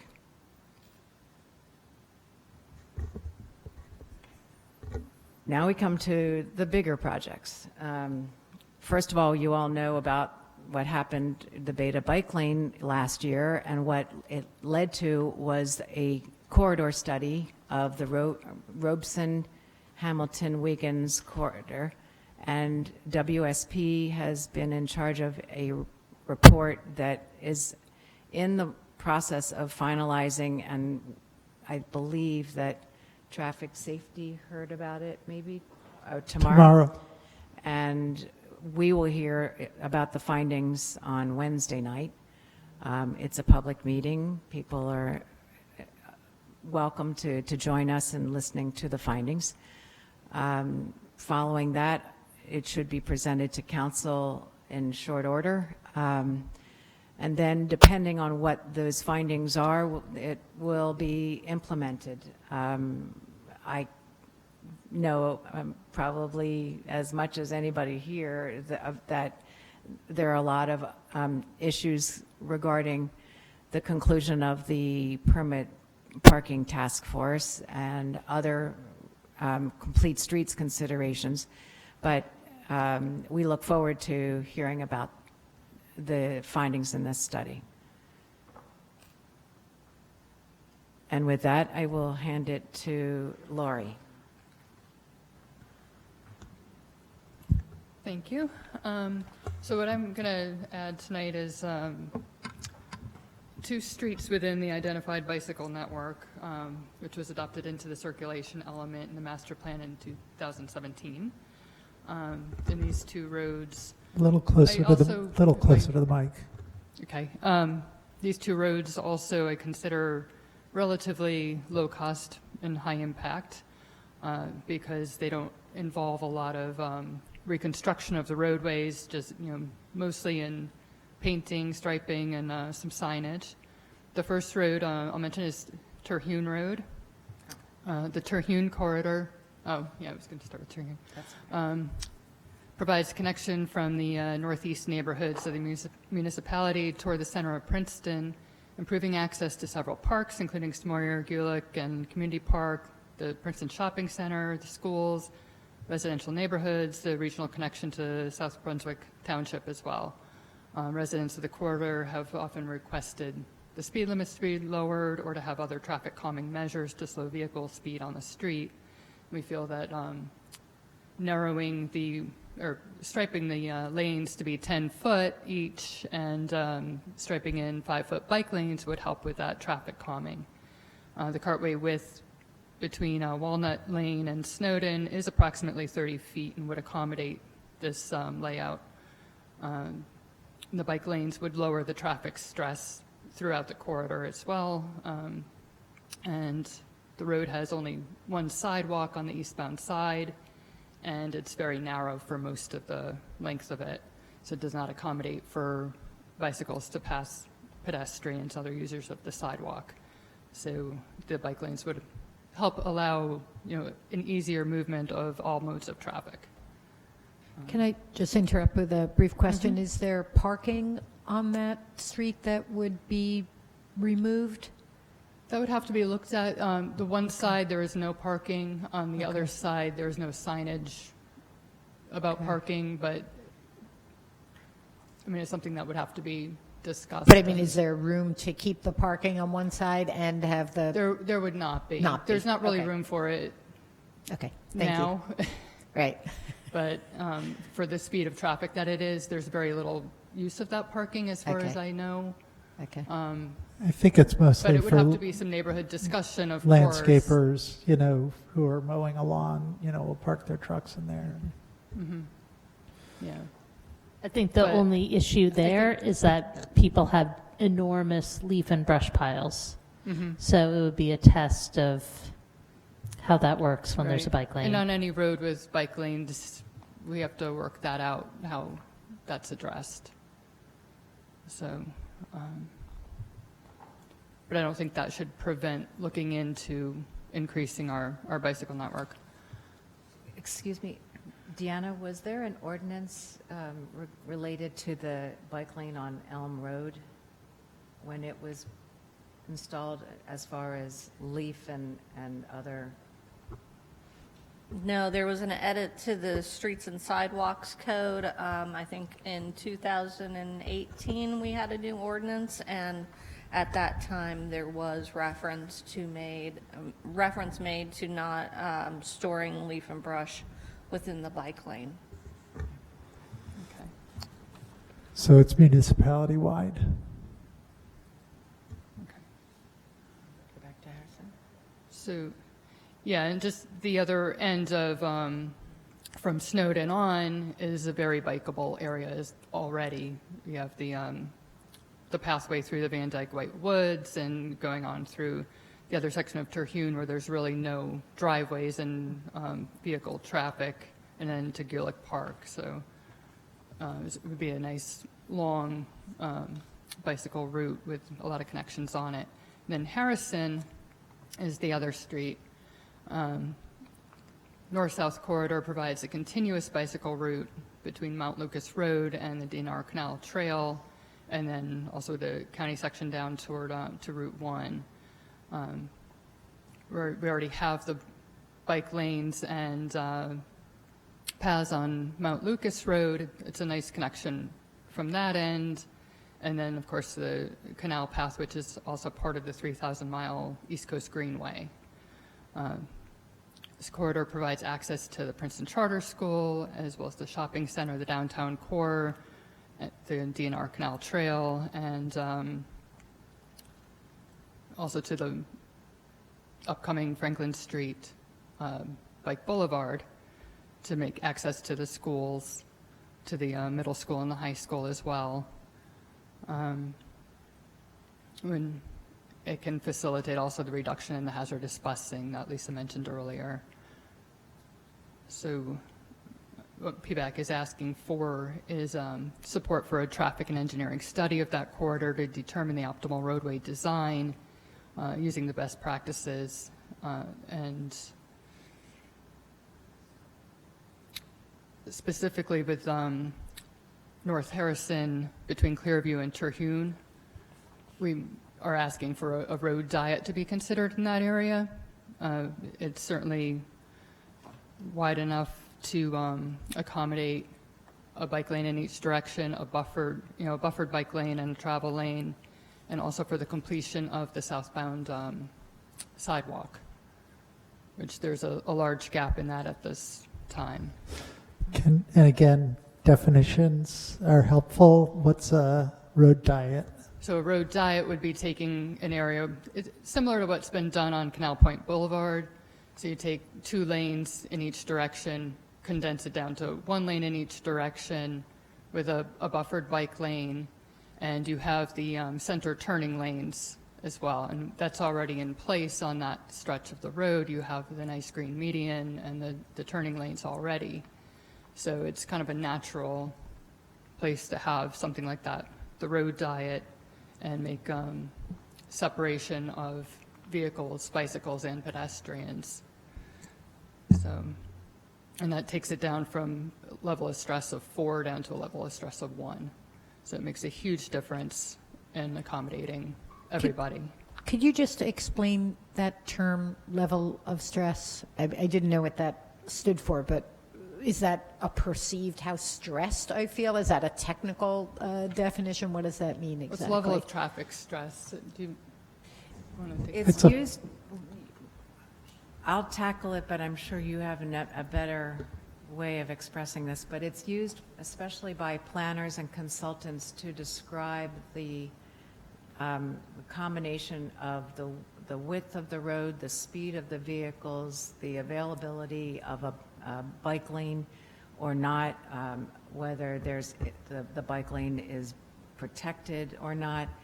And frankly, in most of the consultant study that was done in preparation for our bike mobility study, my bike mobility plan, excuse me, anything that was a level of stress 4 or 3 was not recommended first off as being a proposed bike network, piece of the network, sorry. Yeah, it's basically a 5-point scale, and it's supposed to measure perceived stress, just as you were saying, but the score of any specific route will be based on those physical factors that Lori was laying out. Thank you. So another point on Harrison on that road diet stretch is that New Jersey's has updated their standards for complete streets, and it's now complete and green streets policy, and that would fit into that as well with the median. So we have very few streets within Princeton that we would be able to add the green in the middle, but when we already have one existing, we would certainly retain that and retain the turning lanes and add the bike lanes in. So, and the remainder of Harrison between Mount Lucas and Nassau does have room to continue those bike lanes through. On the other, in South Harrison, some parts of it are narrower, where we may have to, have a bike lane one direction, Sharrows in the other direction, or, figure out some hybrid. But there might be some sections of it where we can retain, have 2 bike lanes. I think until Prospect, and then it gets a little bit shadier as to whether we'll be able to have room to have the 2 bike lanes. So. Did you want to talk about the bike box? Well, that was just, the bike box was something that was also recommended within the bike plan, and I think we do a traffic and engineering study, then that would look at that further as to whether that's necessary on Valley Road or how it would be designed. But a bike box just gives the bicyclist kind of the place to wait, and then they go through the signal, before the cars. So it's just like a safer way to integrate the bicycles with the vehicles waiting at the traffic light. Especially because with turn lanes at an intersection, you often lose your bike lane. Mm-hmm. So, Right. A road that was 2 lanes becomes 3 to allow for turning, and you lose your bike lane. So the bike box is a solution to that. Can I just interrupt for a second and see what you're hoping from council tonight on this? And because it's a lot of, this is usually more granular detail than we go into at the council level, Okay. and we usually don't pick the engineering projects. I'm not sure if this is the right time of year to do that either. So there's a lot more here. So I don't know, if you can just frame it what you're hoping from tonight. One of the points that we wanted to make, particularly with regard to Harrison, in discussions that we've had with, in our meetings and with engineering, is that there was a need for a traffic study. And we also realized that coming up with the closure of Alexander, that there are really no other projects envisioned to be underway during that time, but maybe in anticipation of Alexander being complete, if we did the study in the time frame while Alexander was closed, then we'd have the information to move forward on Harrison after the Alexander Bridge is reopened. Okay. Yeah, I don't think we're going to be able to make a decision on any of this tonight. So if we could just sort of go through getting all these things that you want to have in council's mind, and then I think it's probably going to be something where engineering should digest it. We're probably going to be having some budget hearings later in the fall, and it will have to be part of engineering's budget, and I think that conversation will have to happen. I mean, this is a lot of this is super interesting, and all these seem like great projects, but I'm just concerned too about the time, because the other presentation took a while. We're pretty much wrapping up, right? We've just got a couple more. Yeah. Rosedale, you're all pretty familiar with it, but this is the area where a grant was recently received, or at least announced, and in the works of being received, for improvements to the intersection that you see on the lower photograph, where there's a walk to and bike to school event taking place in this picture. The crossing is on a road where I believe it's something about 30,000 vehicles a day. Several of you have been out to the events. You see what the traffic backs up when the police are standing there to direct traffic. There is no crossing guard. There is no signal. And most importantly, apart from the school crossing time periods, this is another route that's used by families throughout the year, whether it's in the school year or in the summer, on the weekends, because on the far side, where the picture on the lower side, lower piece is looking, are the playing fields of the Greenway Meadows. So those are used by lacrosse and soccer, and it's an important place to find some improvement. The other big project that we want to focus your attention on is the pathway on the side of Quaker Road. It has been washed out I don't know how many times. It's difficult to ride unless you have mountain biking tires. If you're not a regular cyclist, it's daunting because in some places you have to go on the road because there are large rocks to get over. We know that there was a big issue about the material that was used when this was installed and the color. We have since had preliminary conversations with both the Historic Preservation Committee as well as the Historical Society of Princeton about the improvements to the pathway, and they are both in favor of further discussions to improve it. So we're proposing a consideration of a semi-pervious type of pavement to go in on that. But I can tell you that the ridership would increase incredibly if this pathway was more manageable.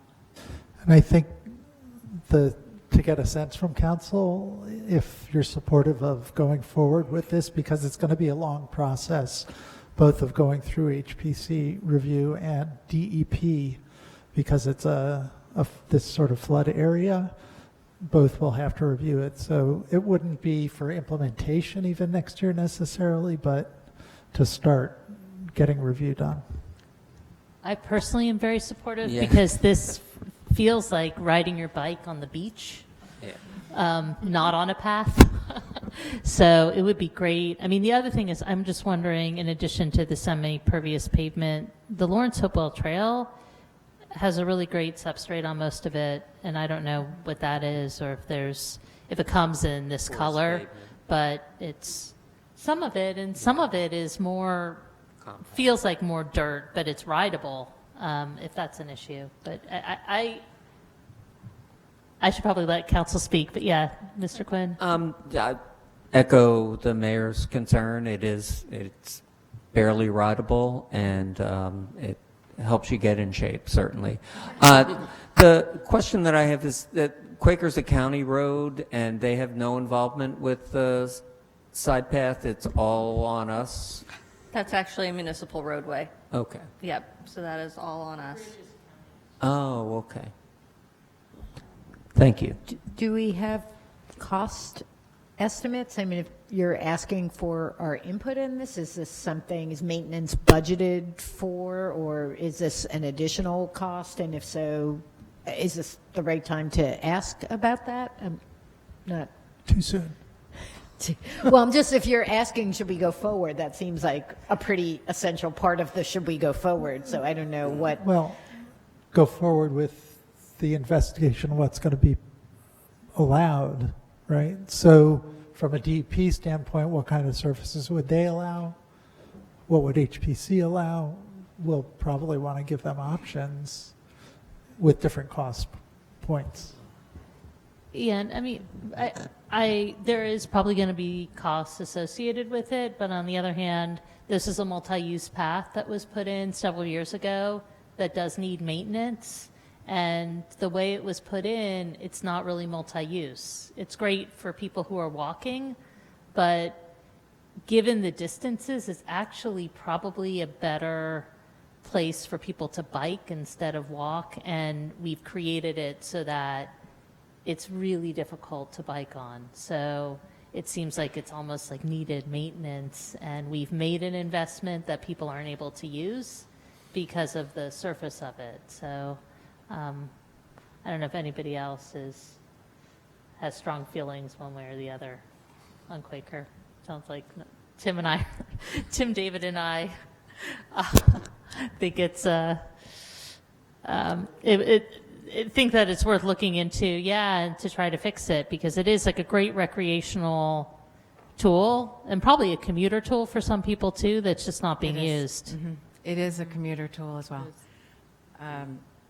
I might digress just a quick second on this question of this path and the canal to let you know about an event that is, I know we are very concerned about costs, and I'm as much concerned about that as anybody.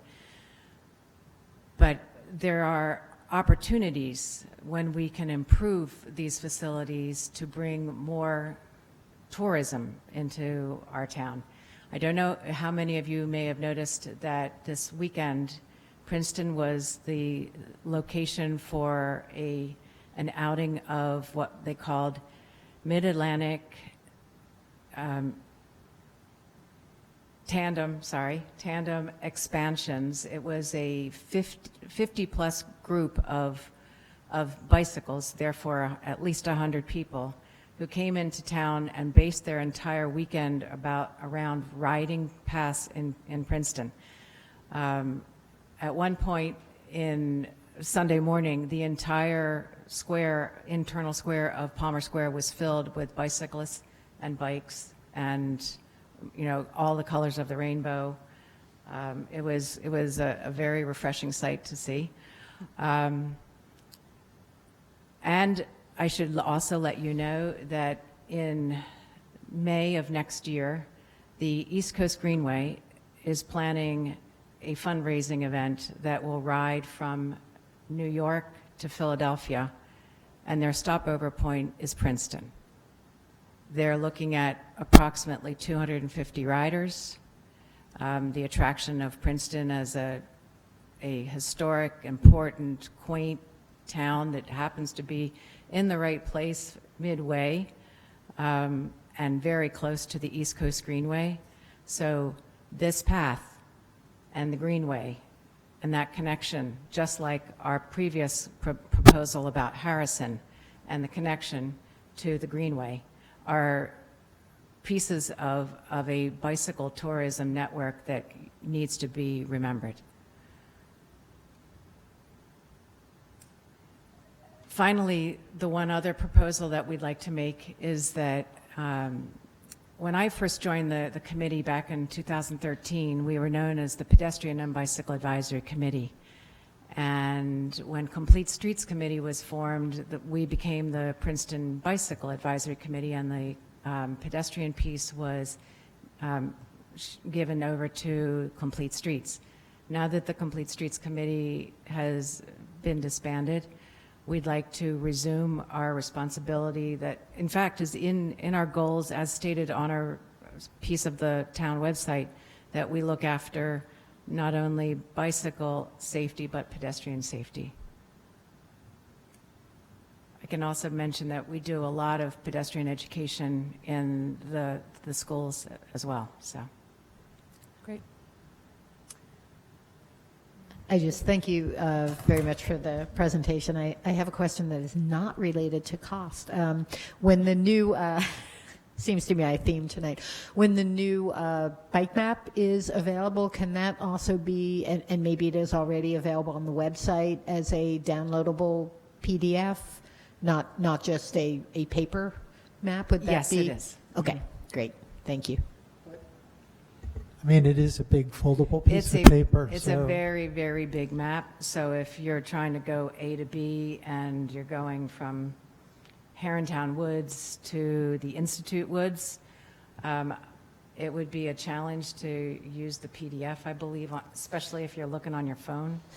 We had a special program, and I don't know if it's got ported over to the new website or not, but it was a zoomable something. I can't remember now, but it was, the bike map was embedded in this thing where there was a version of it that it would allow you to more easily zoom around. So when we talked to the manufacturer again, he gave us a version that when we put it up on the website, it was friendly for that. So for the new version, we just make sure we do the same. Yeah. Yep. Are there any other questions? Just thank you for your continued work. Before I was on council, I know that there was a decision about a stretch of road where bike lanes were proposed, and it didn't go the way that many of us who are interested in riding would have liked it to have gone. And I know that the committee, there was a lot of people who were discouraged, but when you look at what's happened in 3 years, from the bike corral to covered bike parking in Spring Street Garage, your valet work, this Safe Routes to School grant of $1 million, you guys are doing some really great work, and please keep it up, because multimodal is Princeton's future. Thank you. I'd also like to thank you for your work, and I think one of the things that Princeton's really lucky, and I think one of our magic weapon is our engineering department, and particularly Deanna Stockton. So not all communities are lucky enough to have an engineer that cares about biking, and it really shows here in Princeton. So thank you. And my recommendation, I mean, there are a lot of really exciting, great ideas here, and it's actually useful to have them in front of us now so we're aware of them, is to have engineering take a look at them as engineering's developing their priorities for the next year. I think that given the interest on council, that I think we'd like to see some bike projects as part of that, and that these seem like good priorities to be looking at, in addition to other roads that are having to have work get done on them for other reasons. And we'll take the suggestion about expanding the name and scope of the committee too. Thank you. I think that makes sense maybe to do that in January when we reorganize, and if there's vacancies on the committee too. I think there's people who come onto that committee really being a strong walker and pedestrian, and so it might be an opportunity to recruit for someone like that. Somebody who's doing a lot of walking around town will sometimes see things that other people don't see. Yep. So, Mayor, okay. I've been scrolling around on this New York to Philadelphia Greenway ride, and I'd suggest that we put this on the Economic Development Committee upcoming agenda, because Okay. we're going to have 250 riders on May 16 to 17. Great. Be a nice little boom. Okay. Boom to the Excellent. merchants. I can let you know that the scouts for the Greenway came through last week, and they're still formulating some of the logistics. But it's clear that the stopover place is Princeton, and it's just a question of where the accommodations are going to be. So it's still being fleshed out. Make sure you give them a map of the municipality. Yeah. The bike map is good, because that Yes. shows where Princeton Tell is. them we're open for business. Yeah. And I wanted to add, thank you for your work and great presentation. And I actually, by chance, I happened to come across those tandem bike riders. It was pretty awesome to see. But really, I would love if I could know in advance when events like that come to town. And it's a great idea to put it on the Economic Development Well, I don't Committee think we knew agenda. that the tandems were coming either. So we saw them, but. But wouldn't it be great if we knew in advance where things like that come to town, and so that we could make the most out of it? For sure. Yeah. Okay, thank you both very Thank you. much, and thank the committee. Thank you. Okay, so now we are on to reports, and I'll start with my right again with Councilwoman Niedergang. Any reports tonight? Yes, I do have some reports.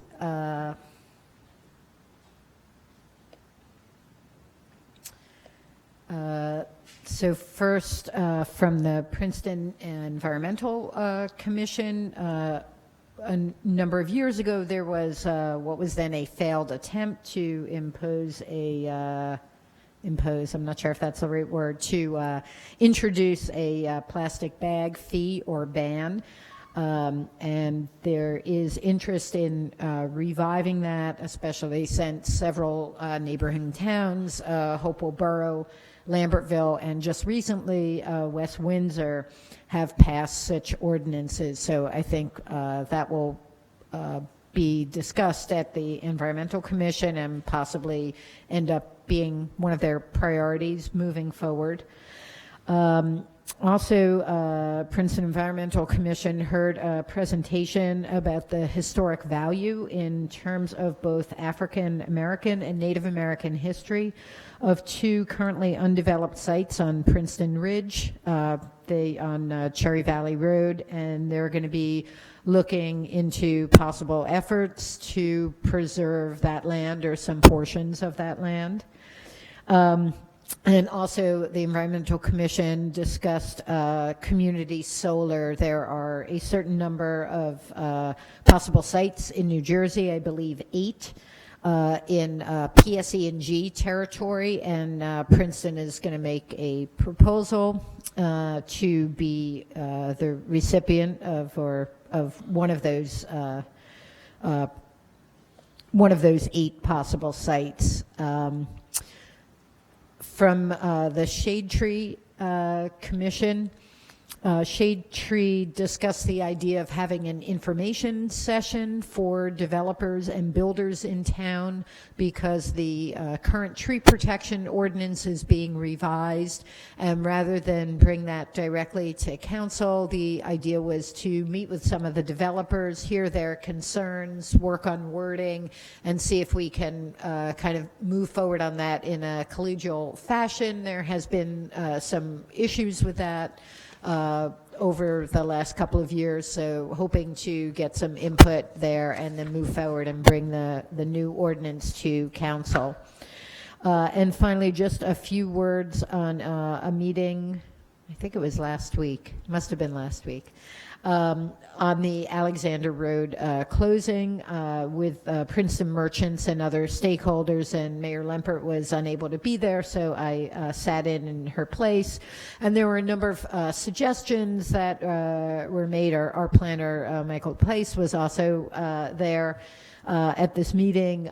Possible going forward, some ideas that were thrown out was possible temporary changes in delivery ordinances in terms of times when deliveries might occur, parking ordinance changes, again, temporary, to allow residents to park during the day so that they could work at home rather than feeling they had to go to work and commute because they had no place to put their car.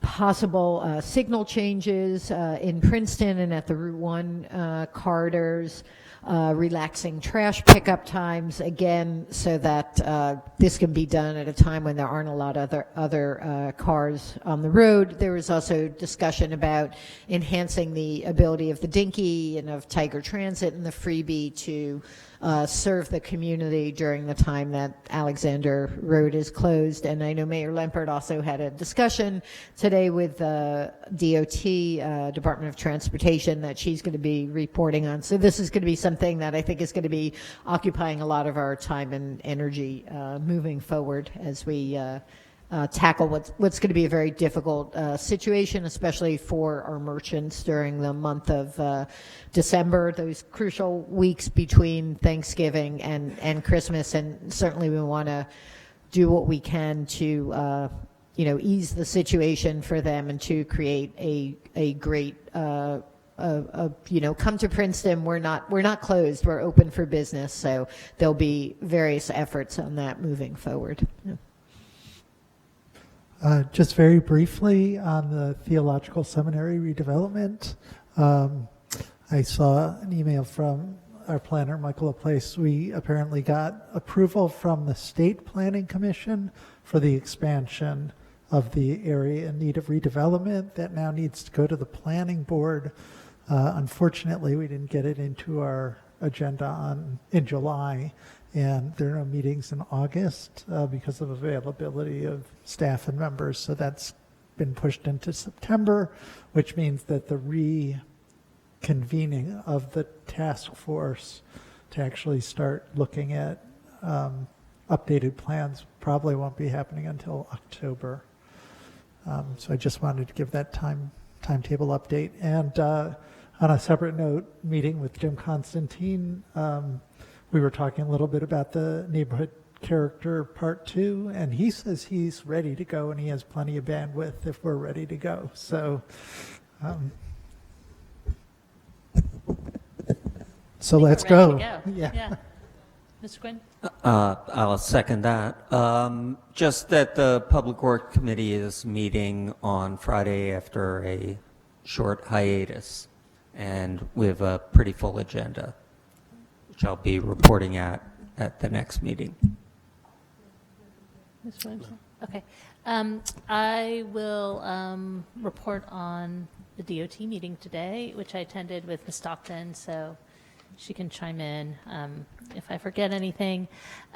So this was a meeting held at DOT with stakeholders from Princeton and also up and down Route 1. So there were some representatives from major employers there, Princeton University, Princeton Theological Seminary, Mayor of Lawrence was there, representatives from West Windsor, and they went over the project, talked about the timeline. So the official start date is November 6th, 2019.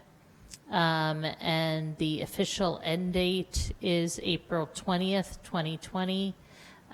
There are incentives or disincentives written into the contract. I guess disincentives written into the contract if the project goes beyond, I don't know if it's April 20th or April 23rd, but if it goes beyond that date, then there's penalties. So they're hoping it really will finish by then. Although the schedule is tight, it's both there's a bridge that the state owns that goes over the DNR Canal, and then there's a bridge that the county owns. There's actually a bridge over the Stony Brook, and then there's a culvert bridge. So there's a lot of coordination involved, and the fact that the two projects are happening at the same time is minimizing the overall impact instead of having two separate projects. They are going to have variable message board signage. The county had more specific details on their plans. So they're planning for 10 signs.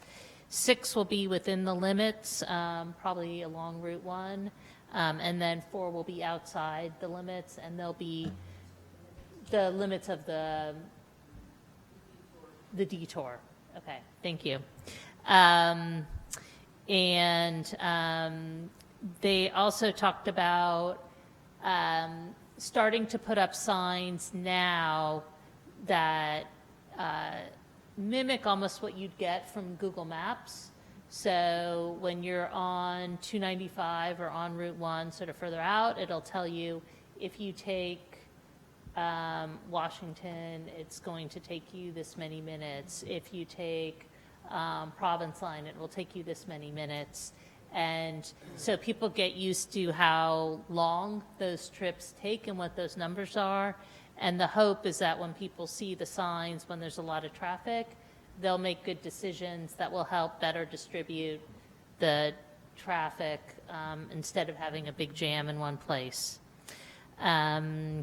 Let's see, they're going to be holding public information centers in September. So although a lot of the major employers were represented today, this will be open, and we're really trying to get the word out and recruit people. And those will be open houses, again, to get the word out about the details of the detour. The detour is essentially telling people to come up on Washington and take faculty and then get back up on Alexander or the other direction. But let people know about that. There was not a whole lot of discussion, but we're hoping to have some more discussion I know there wasn't discussion specifically at this meeting, but there has been a lot of these companies about instituting things like flex time or encouraging employers to telecommute more than they normally would, just because if people can be off the roads during rush hour, It'll be better for everyone, and it will be not probably the best use of anybody's time to be stuck there if they don't have to be.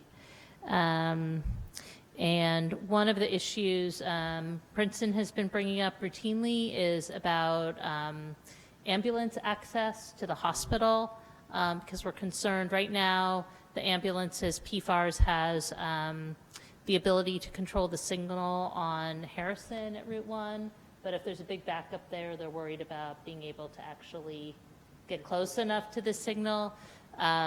So the county is aware of that and the state is aware of that. So we're working on making sure that there's either the ability for them to do that from way further back, and also giving them some ability to control the signal on Washington. So if they end up taking Washington, they're able to get through. There was, DOT said they're looking into changing some of the signal times to allow for better traffic, both along Route 1, along Washington, and also even further out on, well, Lawrence brought it up, but it's actually a Lawrence signal, like out on Province Line Road and that intersection. What is that? The Quaker Bridge and Province Line to do it there, because there were backups when we closed before. Did I forget anything else? We're going to have a follow-up meeting with New Jersey Transit. They were the one glaring omission from today's meeting, and that's a subsequent meeting, and Assemblyman Benson said he would help us and come to that meeting and help advocate for us, which would be great. And DOT said they would also come to that meeting. I don't know if there's anything else you wanted to add. Okay. Are you going to give the report about the wallet? Yeah. Two things. Two issues on parking. One, the wallet. We've had the final changes on the wallet. We're now charging 20 cents per wallet transaction. In addition to that, we've started the process for transferring the wallet onto the app. That process has started. So far, we've done 24 individuals, transferred 24 individuals, in a total of $1,719.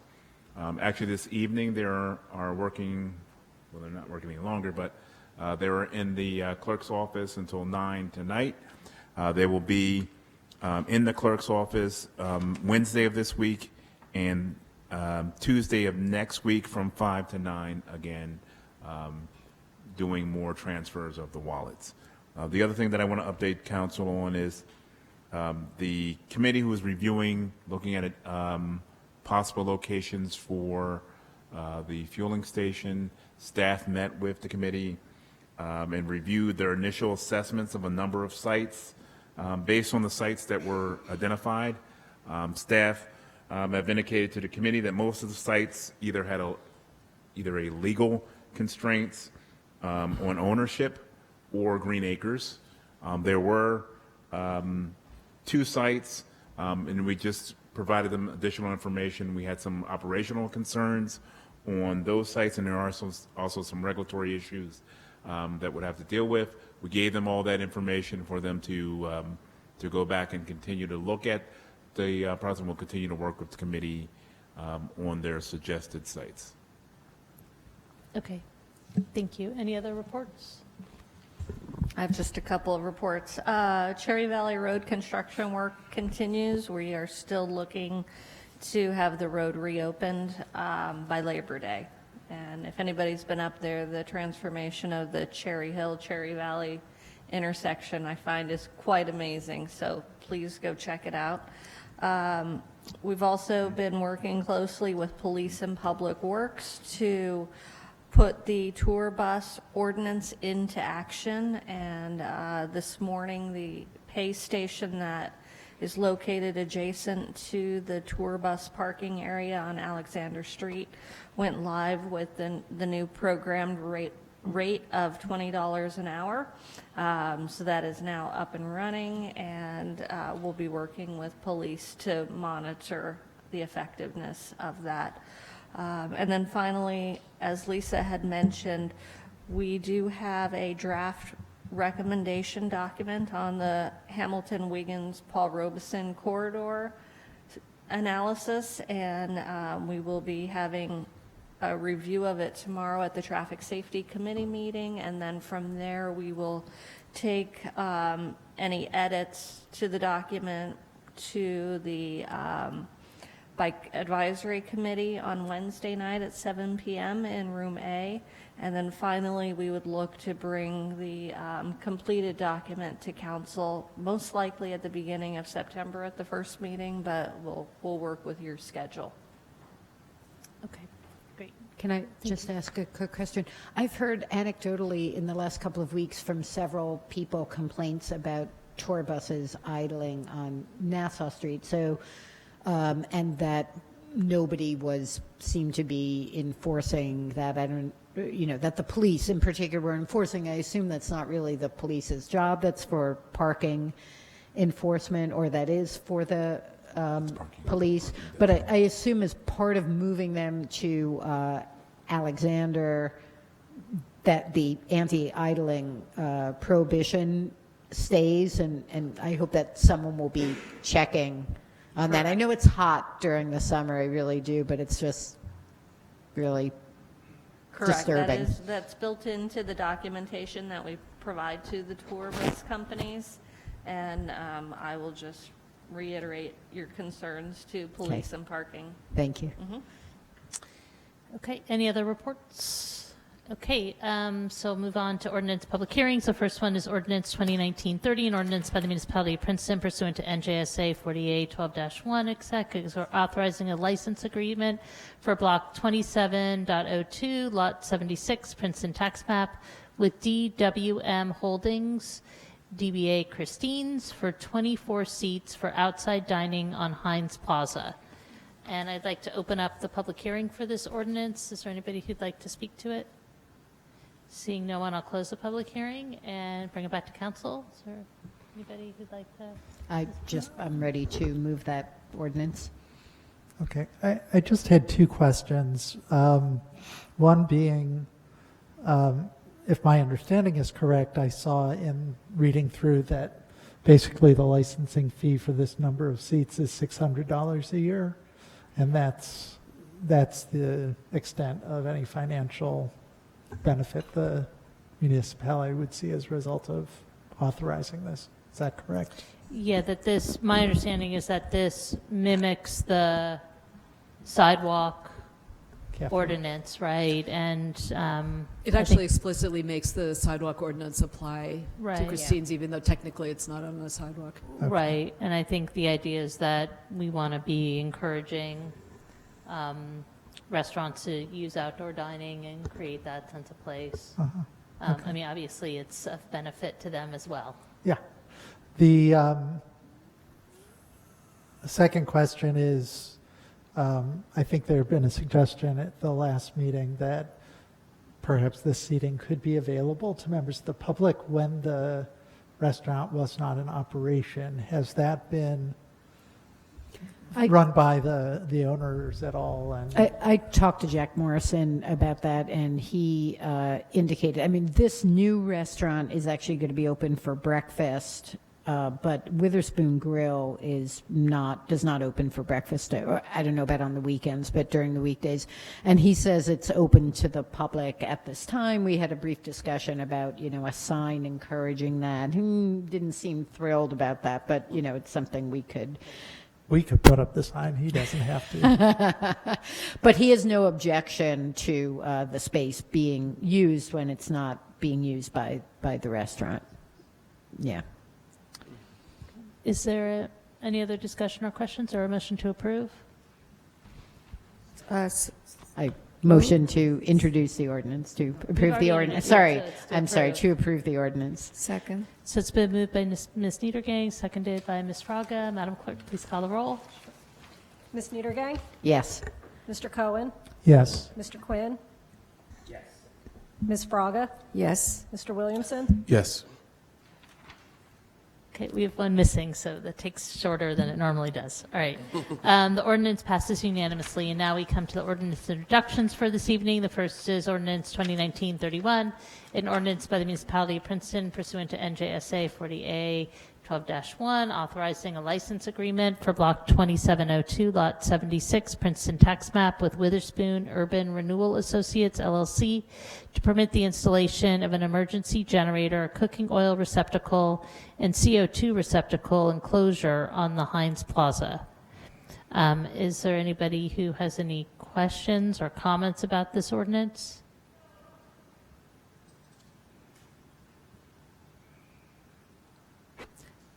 Hearing no one. Sorry, I was listening to what was happening outside. None that can be answered here. Okay, is there a motion to introduce? So move. Moved by Ms. Fraga. Is there a second? I'll second. Okay, seconded by Mr. Cohen. I do have some questions. Again, I don't know if there's a representative here to answer, but I know that Councilman Quinn had some questions that I don't know if we've gotten satisfactory answers to. In particular, again, I spent about 10 minutes with Mr. Morrison. At that point, he indicated he was going to talk to the neighbors. That hadn't been done. I'm a little uneasy going ahead without that conversation, being assured that that conversation had happened. I know that he did inform me at the time, although I didn't get a thorough explanation, that PSE&G was not keen on the idea of having the generator on the roof because it has to be hooked up to the natural gas pipeline. Or at least that is to the best of my recollection.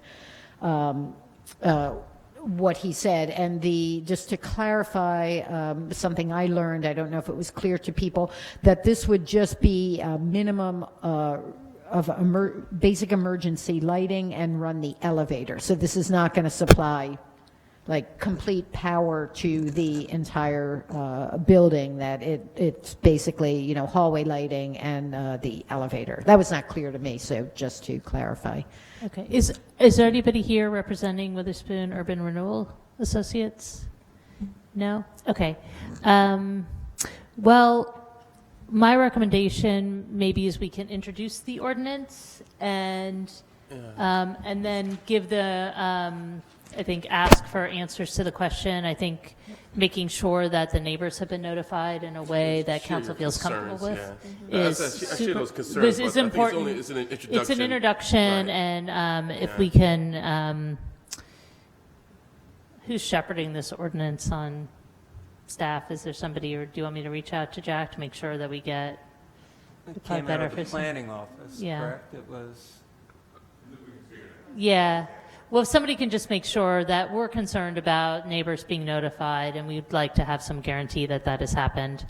All right. It would also be nice if he would offer the courtesy of reply to written questions from council. Okay. I would recommend maybe you send that to him again.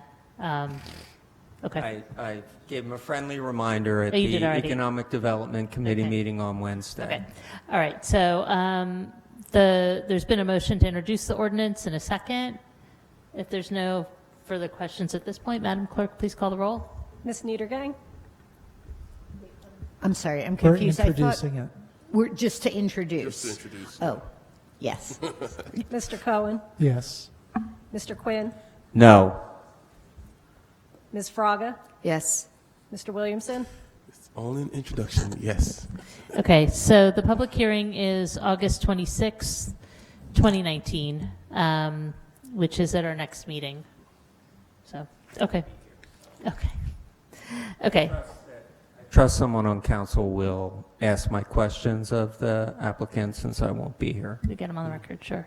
Okay, ordinance 2019-33, an ordinance of the municipality of Princeton authorizing the establishment of a government energy aggregation program. So moved. Moved by Mr. Cohen. Second. Seconded by Mr. Quinn. Are there any questions about this? All right, this is just a step in moving forward. Madam Clerk, please call the roll. Ms. Niedergang? Yes. Mr. Cohen? Yes. Mr. Quinn? Yes. Ms. Fraga, Yes. Mr. Williamson, Yes. All right, and the public hearing for this ordinance will also be on August 26, 2019. And finally, we have ordinance 2019-34, an ordinance by Princeton authorizing a license agreement for Block 4702, Lot 18, Princeton Tax Map pursuant to NJSA 40A 12-1, which is 6-8 Charlton Street. And this is for Encroachment into the right of way. Encroachment onto the sidewalk. Is there a motion to introduce? So moved. Moved by Mr. Cohen, seconded by Ms. Niedergang. Any questions on this one? Madam Clerk, please call the roll. Ms. Niedergang, Yes. Mr. Cohen, Yes. Mr. Quinn, Yes. Ms. Fraga, Yes. Mr. Williamson, Yes. And the public hearing for this ordinance will also be on August 26, 2019. And now we come to the resolutions for this evening. The first is 19-244, resolution authorizing a professional services agreement in the not-to-exceed amount of $53,300 with IH Engineers PC for the design and permitting of rectangular rapid flashing beacon installations at US Route 206 and Herrontown Road, Bund Drive at Carl Light Boulevard, Southern Leg, and Jefferson Road at the Guillot Avenue bike path. Is there a motion to approve? So moved. Moved by Mr. Quinn. Second. And seconded by Ms. Fraga. Any questions on this one, Mr. Cohen? I just wanted to get a sense, I guess, from Deanna about the beacon at the Guillot path. It just seems, I mean, I go through there all the time. It's a very different level of hazard, than the other two locations that we're talking about. And I guess I'm questioning, does it rise to the level of needing a flashing beacon here? Or is there any other improvement that would accomplish necessary levels of safety there? Rectangular rapid flashing beacons do not have any established warrants for their installation. We, from the Traffic Safety Committee, were looking at it being a very heavily used pathway system to the schools and then over to the Valley Road area, Witherspoon Street area. There is already the recommended or the required signage for a pedestrian crossing. So short of potentially looking at raised crosswalks or some other intervention, this we felt was the adequate intervention to really highlight the crossing where it's at. Okay. I guess I'm not questioning the pedestrian traffic, I'm questioning the car traffic. But I guess during school arrival that you've got both cars and pedestrians. So. Right, arrival and departures, definitely. But we'll take that into consideration and bring that to the attention of the traffic engineers. Yeah. I mean, approximately what's the cost, the installed cost of these? I have to look back in our files because it's been a couple of years since we installed. I want to say 25 to 40,000. Okay. I think there's already been a motion and a second. So all in favor? Aye. Aye. Aye. Any opposed? Resolution passes unanimously. Next is 19-245, resolution authorizing agreement for preservation of Princeton Wars Memorial Bench, I think it should say, between the municipality of Princeton and Masonry Preservation Group, not to exceed $36,200. And this is money that is also being supplemented by the Princeton DAR and Garden Club chapters. Right. Is there a motion to approve? So moved. Motion to approve. Second. Okay, moved by Mr. Quinn, seconded by Ms. Niedergang. Any questions or comments on this one? You just answered the question I was going to ask about Okay. if we're getting any other money here. I'm curious if we know what the ratio, how much is the town paying and how much have the private groups raised? I think it's about The town is paying 85. $7,000, and the balance is being paid by the two groups. The town No, is. town is paying 30. No. The resolution is for expenditure of, 36,000. Right, but that is because I think it's. Oh, that's the total, That's right. the total, and then the money Oh, is that's coming to the town to supplement Right. that. But we were asked to put in $7,000, so the groups have raised the bulk of it. Thank you. great, thanks. Sorry, I'm getting really tired. Was there a motion to approve this in a Yes, there second? was. All right, all in favor? Aye. Any opposed? Resolution passes unanimously. Next, we come to 19246, resolution approving the purchase of a portable generator for the use by Princeton Sewer Operating Committee and Department of Public Works from Foley Rents in the discounted price of $39,827. Is there a motion to approve? So moved. Moved by Mr. Quinn, Second. seconded by Ms. Fraga. Any questions on this one? Just want to make one comment, Mayor. This generator will be paid for through money we received from a FEMA grant. Oh, terrific. Okay, great. I'm just curious how many generators the town owns? Is this our only one, or do we have? We have more than one. These are particularly for the pump stations. Okay. I would have to I don't know the number off the top of my head. Okay. So this is portable, but it'll basically be at sewer operating, but maybe They can use moved it at around any of that the, site. move it to any one of the pump stations that are out throughout Okay. town. Thanks. All in favor? Aye. Any opposed? Resolution passes unanimously. Next is 19247, resolution approving award of contract for extraordinary and unspecifiable services to White Buffalo Incorporated for 2019-2020 specialized year management services not to exceed $92,000.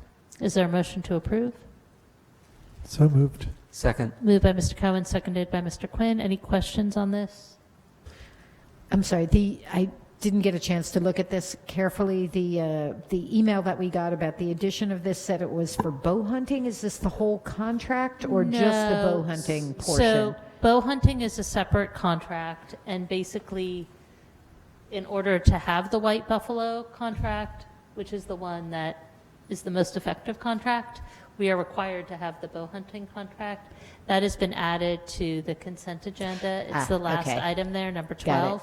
And both of these are annual contracts Okay. that the town has. And Mayor, thank just you. in fairness to the bow hunters that we're now using, they managed to take 70 deer out of our parks last year. And they were especially effective at Butler. Yeah, Well, I and should say- they work in tandem now with White Buffalo. So we've got a nice.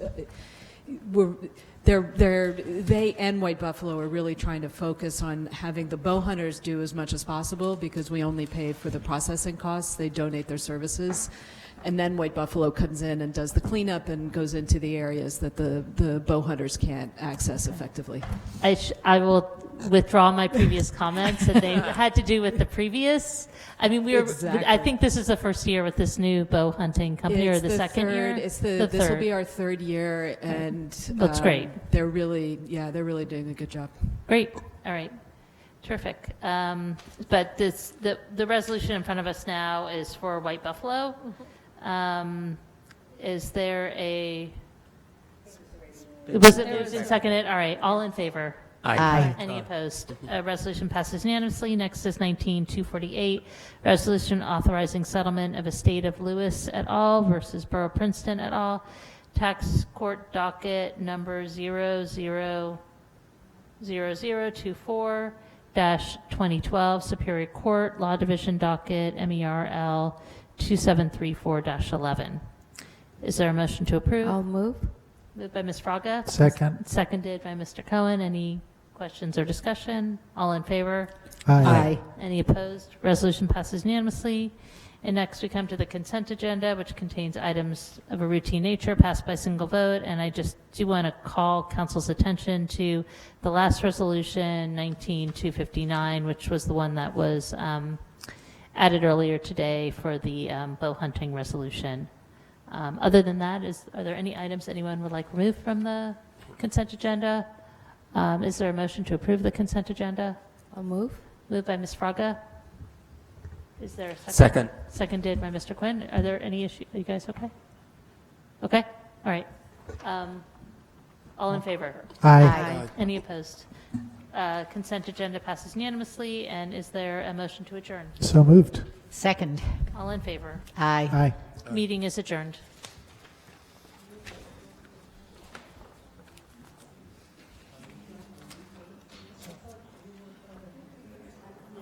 Yeah, I mean.